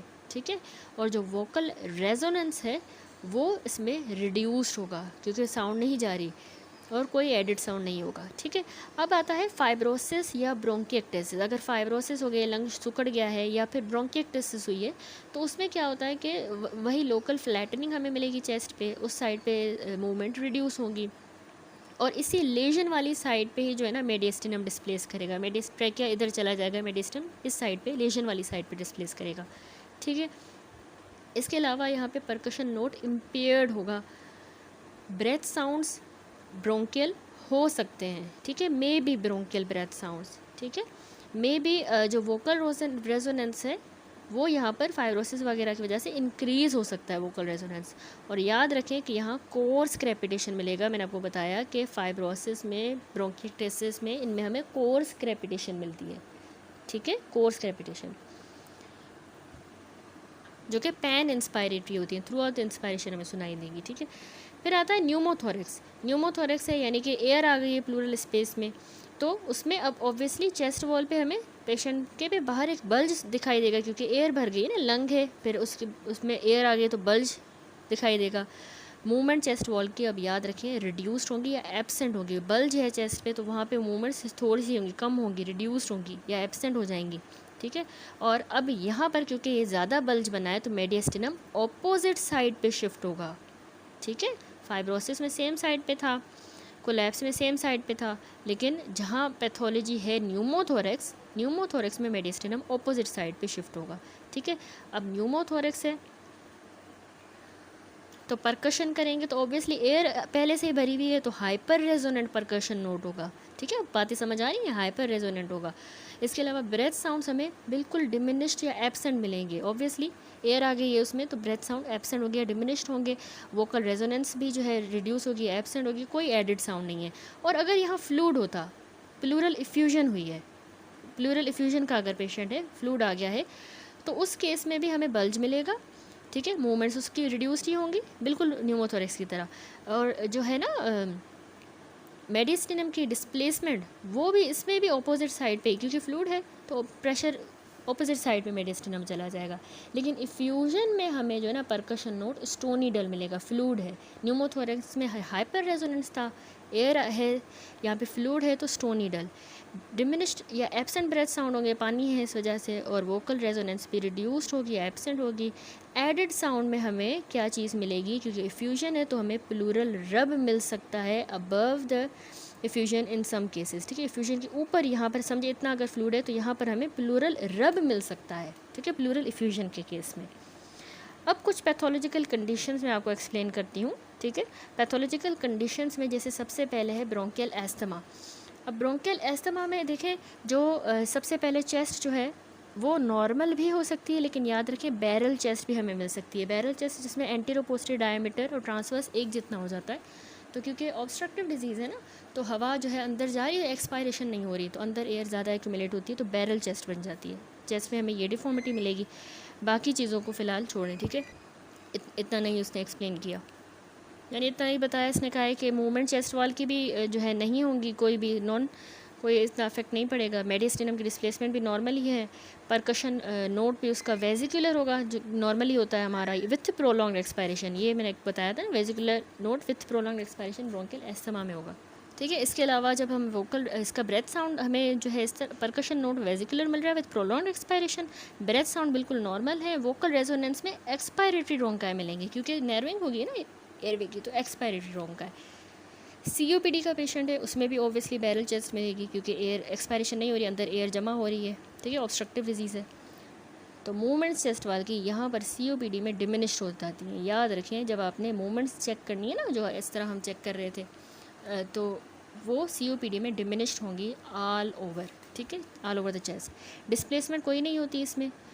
परकशन नोट हाइपर रेजोनेंस, क्योंकि एयर फ्लो ऑब्स्ट्रक्शन है ना, आउटफ्लो ऑब्स्ट्रक्शन होती है ना, एयर अंदर ज़्यादा है, तो हमें परकशन पे हाइपर रेजोनेंट नोट मिलता है COPD में। जबकि ब्रेथ साउंड्स जो हैं वो डिमिनिश्ड वेजिकुलर ब्रीदिंग होगी with prolonged expiration. Vocal resonance normal ही रहेगा या रिड्यूस हो जाएगा, क्योंकि एयर ज़्यादा है अंदर। और रोंकाई जो है वो इंस्पायरेशन एंड एक्सपायरेशन के दौरान मौजूद हो सकते हैं। ठीक है, रोंकाई क्योंकि नैरोइंग हो गई है, COPD है, तो रोंकाई मिलेंगे। लास्ट रह गया इंटरस्टिशियल लंग डिजीज़। इंटरस्टिशियल में हमें शेप तो नॉर्मल मिलती है, लेकिन मूवमेंट्स सारी डिमिनिश हो जाएंगी, बिल्कुल जिस तरह COPD में था। तो मूवमेंट्स चेस्ट वॉल की डिमिनिश हो जाएंगी, लेकिन शेप या डिफॉर्मिटी नॉर्मल ही है, उसमें कोई मसला नहीं है। मेडिस्टिनम कोई शिफ्ट नहीं होता। परकशन नोट भी इंटरस्टिशियल में नॉर्मल ही रहता है, और ब्रेथ साउंड्स उसमें वेजिकुलर नॉर्मल ही हैं। वोकल रेजोनेंस नॉर्मल है। सिर्फ एक क्रेपिटेशंस की पॉइंट याद रखें इंटरस्टिशियल लंग डिजीज़ में। एक तो मूवमेंट्स हमने कहा चेस्ट वॉल की डिमिनिश होती हैं, दूसरा हमें एंड इंस्पायरेटरी क्रेपिटेशंस मिलती हैं, नॉट अफेक्टेड बाय कफिंग। ठीक है, इंस्पायर जब कर रहा है ना पेशेंट, इंस्पायरेशन के एंड पे हमें क्रेपिटेशंस मिलेंगी, जो कफिंग से भी सही नहीं होंगी, इम्प्रूव नहीं होंगी। That's it. तो ये हो गया साइंस जो हमें वेरियस रेस्पिरेटरी कंडीशंस में मिलते हैं। अब हम कुछ देख लेते हैं समरी, जो सारी रेस्पिरेटरी सिस्टम की एग्जामिनेशन की समरी किस तरह है। ठीक है, एग्जामिनेशन जब भी हम करते हैं रेस्पिरेटरी की, मैंने आपको बताया 4 चीज़ें करते हैं, हमने सारी डिटेल में डिस्कस की। Inspection, palpation, percussion, auscultation. Inspection की हमने पेशेंट को देखा, उसमें हम उसका रेस्पिरेटरी रेट भी नोट कर रहे हैं। ठीक है, फिर उसमें हम टाइप ऑफ रेस्पिरेशन देख रहे हैं, एब्डोमिनोथोरेसिक है, थोरेको एब्डोमिनल है, एसिडोटिक है, चेन स्टॉक ब्रीदिंग है। ठीक है, सारी चीज़ें एक्सप्लेन कर चुकी हूँ मैं प्रीवियस वीडियोज़ में, आप जाके देख सकते हैं। ठीक है, इंस्पेक्शन में उसके बाद रेस्पिरेटरी रेट, टाइप में हमने ये चीज़ें नोट करनी है। आप सिर्फ ये चीज़ें याद रखें, ये फ़्लो चार्ट पूरा पेज आप याद रखें कि इसमें हम क्या क्या चीज़ें देखते हैं, काफ़ी है। ठीक है, क्योंकि इनकी एक्सप्लेनेशन मैं बता चुकी हूँ पहले। रेस्पिरेटरी रेट देखा, टाइप ऑफ रेस्पिरेशन, फिर इंस्पेक्शन में आप शेप भी देख रहे हो ना चेस्ट की, नॉर्मल है या बैरल है। फिर डिफॉर्मिटी को भी देख रहे हो, पेक्टस कैरिनेटम जो पिजन चेस्ट है, excavatum funnel chest, Harrison sulcus, thoracic kyphoscoliosis, local bulging या फ्लैटनिंग ऑफ द चेस्ट। ठीक है, फिर प्रोमिनेंट वेन्स, पल्सेशन, स्कार देखी। लास्ट में चेस्ट मूवमेंट्स देखनी है, इंस्पेक्शन पे भी देखनी है, क्योंकि पाल्पेशन में भी देख रहे थे, ठीक है, तो पालपेट करके भी देखेंगे हम चेस्ट मूवमेंट, और इंस्पेक्शन पे भी हम देख रहे हैं तो वो रिड्यूस मूवमेंट्स हैं या इंटरकोस्टल स्पेसिस इंड्रॉ तो नहीं हो रही हैं और सुप्रा क्लेविकुलर फोसा अंदर तो नहीं जा रहा। इसके अलावा इंस्पेक्शन पे वो मूवमेंट्स में हम देख रहे हैं कि पैराडॉक्सिकल मूवमेंट्स तो नहीं हो रही, या एक्स्ट्रा रेस्पिरेटरी मसल्स तो यूज़ नहीं कर रहा, लेटिसिमस वगैरह, और पर्सिंग ऑफ लिप्स तो नहीं है। तो ये चेस्ट मूवमेंट्स हम इंस्पेक्ट कर रहे हैं। ठीक है, respiratory rate, type of respiration, shape of the chest, deformity, prominent when, pulsation, scar and chest movements.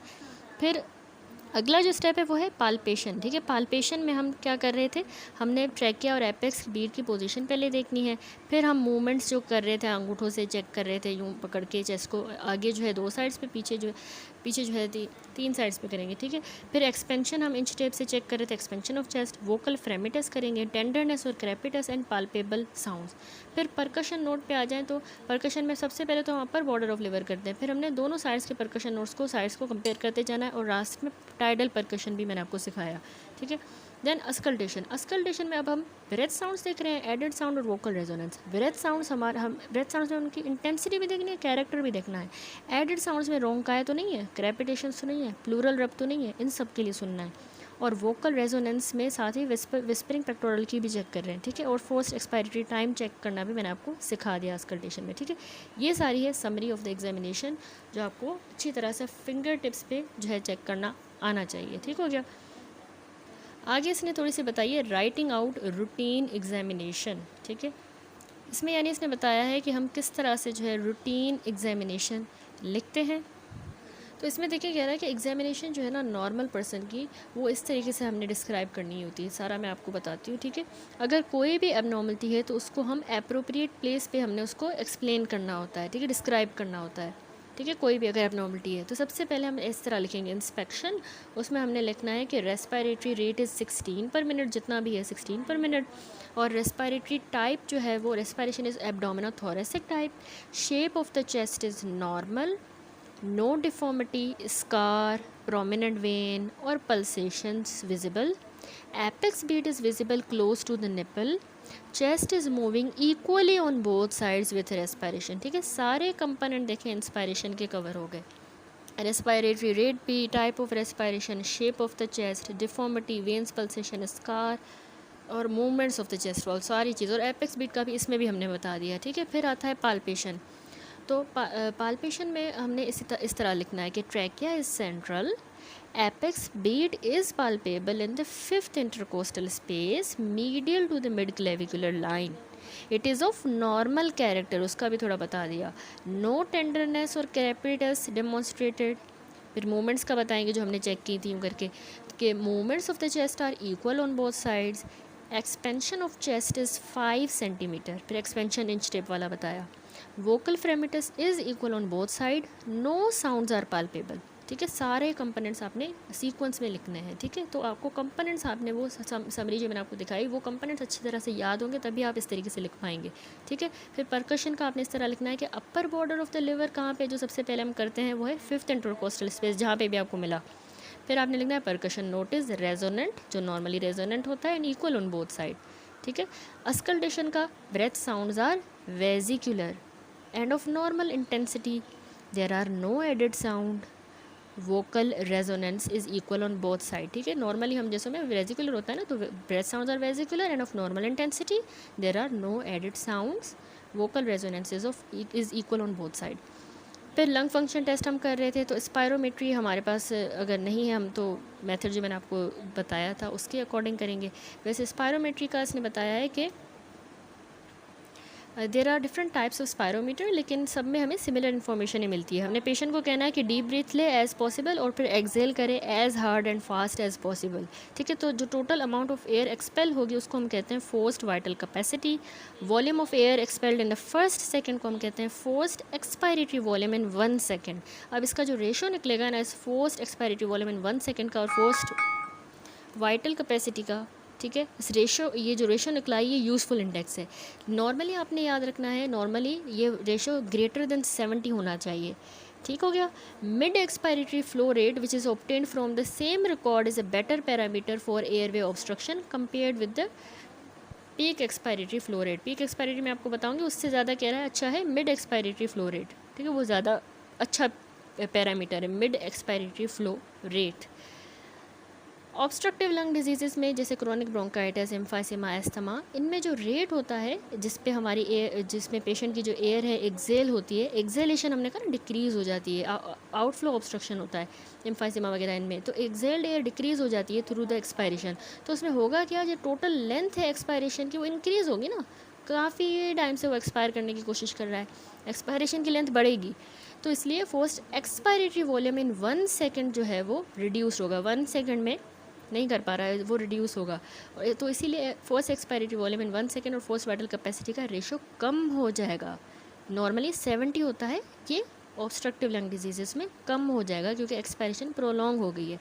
जबकि रिस्ट्रिक्टिव जो लंग डिजीज़ हैं, फाइब्रोजिंग एल्वेलाइटिस, एनकाइलोजिंग स्पॉन्डाइलाइटिस, इनमें फोर्स एक्सपायरेटरी वॉल्यूम और वाइटल कैपेसिटी दोनों रिड्यूस होती हैं।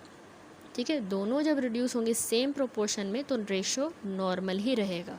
ठीक है, रिस्ट्रिक्टिव में रेशो नॉर्मल रहता है, 70% ही होता है, ऑब्स्ट्रक्टिव में रिड्यूस हो जाता है। ठीक है, उसके बाद है पीक एक्सपायरेटरी फ्लो रेट। तो ये एक डिवाइस की मदद से हम मेजर करते हैं पीक एक्सपायरेटरी फ्लो रेट। उस डिवाइस को हम कहते हैं पीक फ्लो मीटर। ठीक है, आपको मैं दिखाती भी हूँ। ठीक है, बिल्कुल इस तरह से ये होता है पीक फ्लो मीटर। ठीक है, ये डिवाइस होती है जिसको हमने फिर जो है पुल करना होता है डाउन, और फिर जो है हम डीप ब्रीथ करेंगे। ठीक है, इसके अंदर जो है हमने टाइटली अपने माउथ को सील करके इसके अंदर जितना हम तेज़ से ब्लो कर सके हमने ब्लो करना है और हमने नोट करनी है रीडिंग। ठीक है, तो आपने देखा ये था पीक एक्सपायरेटरी फ्लो रेट। तो ये डिवाइस जो है इसको पीक फ्लो मीटर कहते हैं। सिंपल वर्जन जो है कॉमन यूज़ होता है at home and at the bed side, mini peak flow meter use होता है। हमने पेशेंट को यही मैंने आपको बताया ना कि कहना है कि फोर्सफुली उसके अंदर ब्लो करे आफ्टर फुल इंस्पायरेशन, पहले गहरा सांस लेके उसके अंदर फिर फुल ब्लो करना है, एक्सपायर करना है, फिर रीडिंग नोट करनी है। Calculate average of 3 readings note करनी है, और नॉर्मल वैल्यू जो होगी ना वो 400 लीटर पर मिनट से ज़्यादा होनी चाहिए नॉर्मली एक्सपायरेशन की वो। और रिड्यूस कब होगी, अगर ऑब्स्ट्रक्टिव डिजीज़ होगी, एम्फाइसीमा, ब्रोंकाइटिस वगैरह, तो उनमें ये 400 से कम होगा, वैल्यू रिड्यूस हो जाएगी। ठीक है, नॉर्मली 400 से ज़्यादा होनी चाहिए।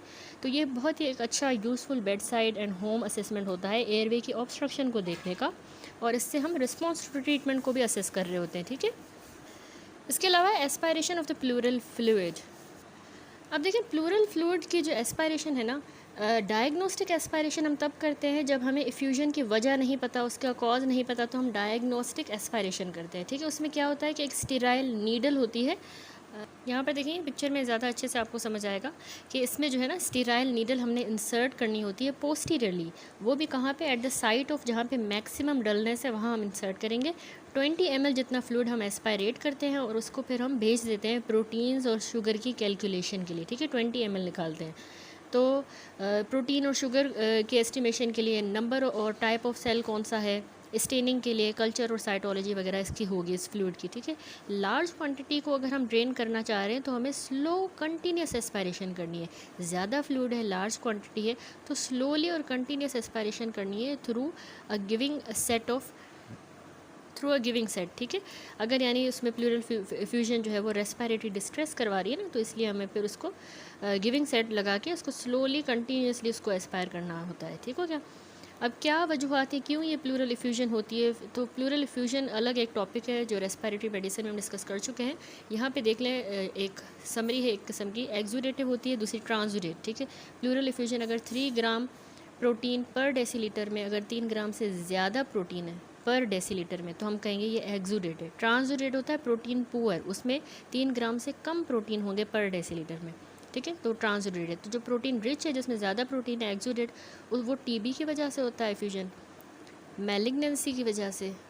ठीक है, नमूनिया के बाद, नमूनिया रिजॉल्व हो जाता है ना, तो उसके बाद पोस्ट न्यूमोनिक इफ्यूजन होती है पल्मोनरी इन्फेक्शन की वजह से। और कनेक्टिव टिश्यू डिसऑर्डर जैसे एसएलई या रूमेटॉइड आर्थराइटिस में भी एक्सुडेटिव इफ्यूजन होगी। जो ट्रांसुडेटिव है प्रोटीन पुअर इफ्यूजन, उसमें कंजेस्टिव कार्डियक फेलियर एक बहुत इंपॉर्टेंट वजह है।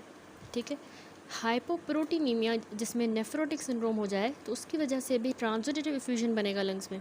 और मेग्स सिंड्रोम, ठीक है, मेग्स सिंड्रोम में प्लूरल इफ्यूजन होती है, एसआईटीज़ होती है और ओवेरियन ट्यूमर होता है। ठीक है, तो उसमें भी एक्सुडेटिव भी हो सकती है मेग सिंड्रोम में, लेकिन ट्रांसुडेट। ठीक हो गया, ये कॉजेज़ हो गए इफ्यूजन के।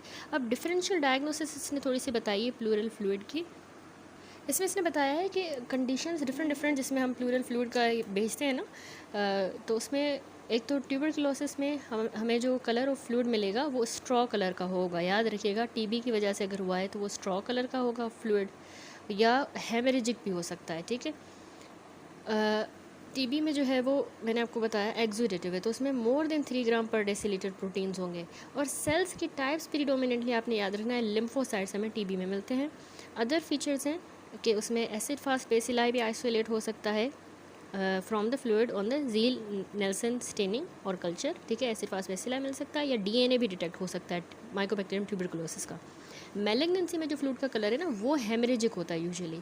टीबी में स्ट्रॉ होगा या हेमरेजिक भी हो सकता है, मैलिग्नेंसी में हेमरेजिक होगा, प्रोटीन ज़्यादा होंगे।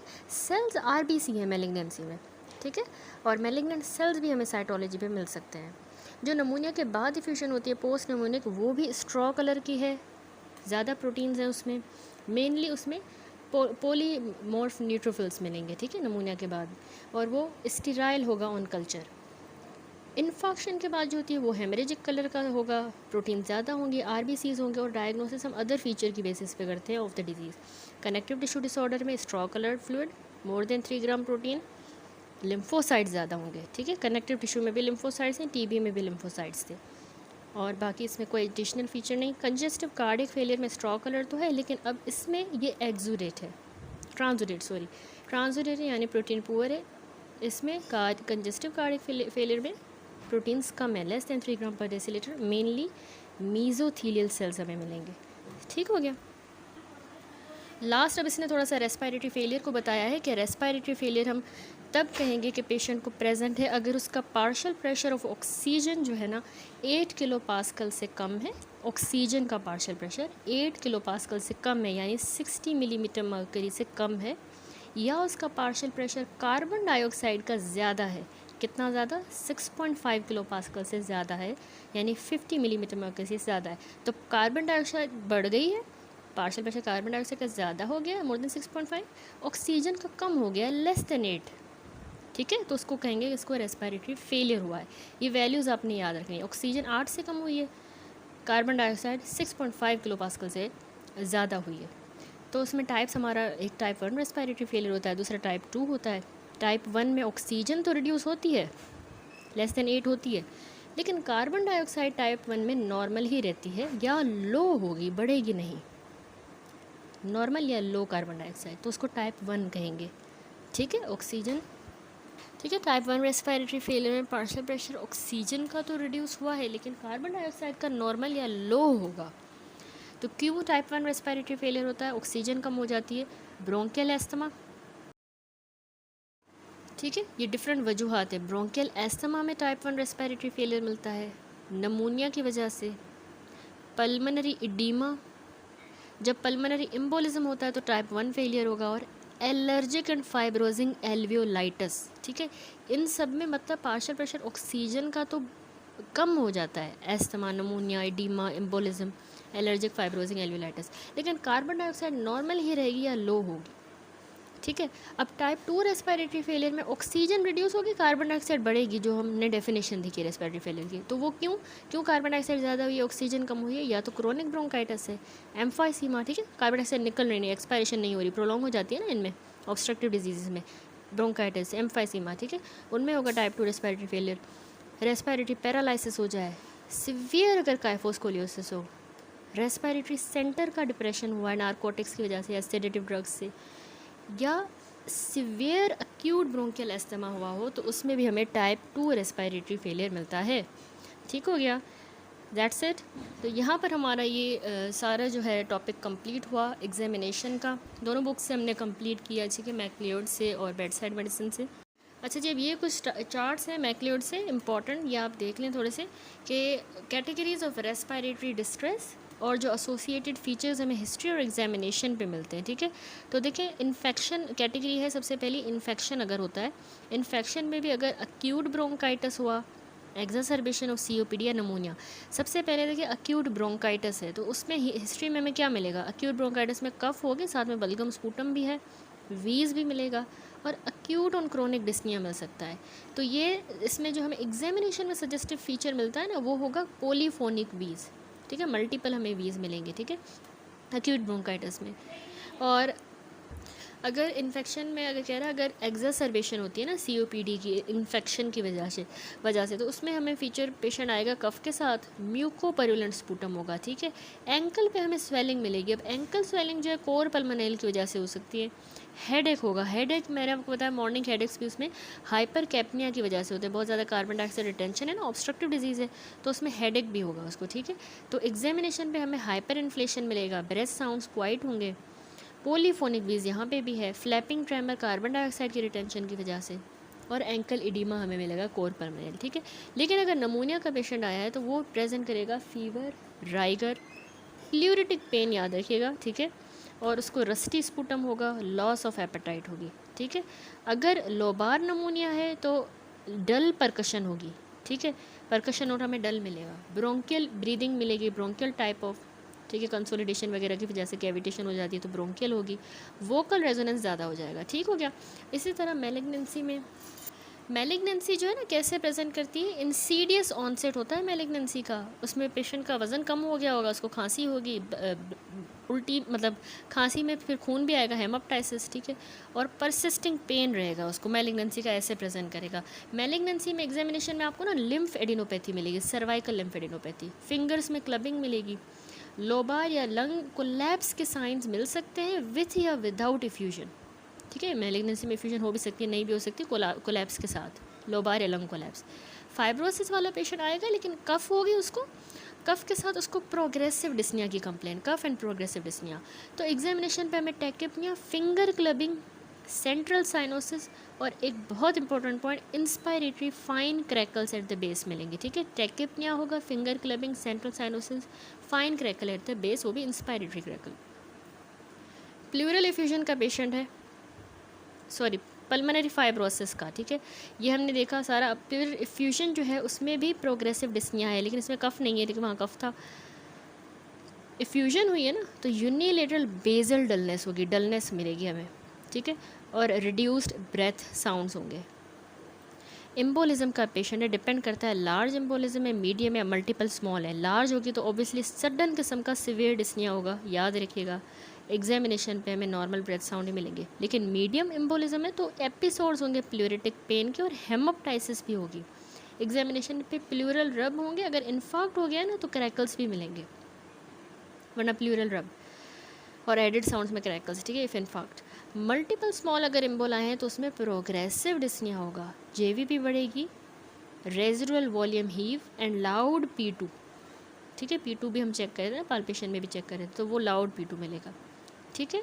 अब लास्ट रह गया एस्थमा। एस्थमा में हिस्ट्री में पेशेंट को एटोपी होगी, हे फीवर, पेट ऑनरशिप, घर में कोई पालतू जानवर, वेरिएबल वीज होगा और रात को भी उसकी नींद ख़राब होती है। पोलीफोनिक याद रखिए, पोलीफोनिक, एक्सपायरेटरी वीज होगा, एक्जिमा भी हमें एग्जामिनेशन पे मिल सकता है, तो ये एस्थमा को इंडिकेट करता है, ठीक हो गया। दैट्स इट, ये सारे थे कैटेगरीज रेस्पिरेटरी डिजीज़।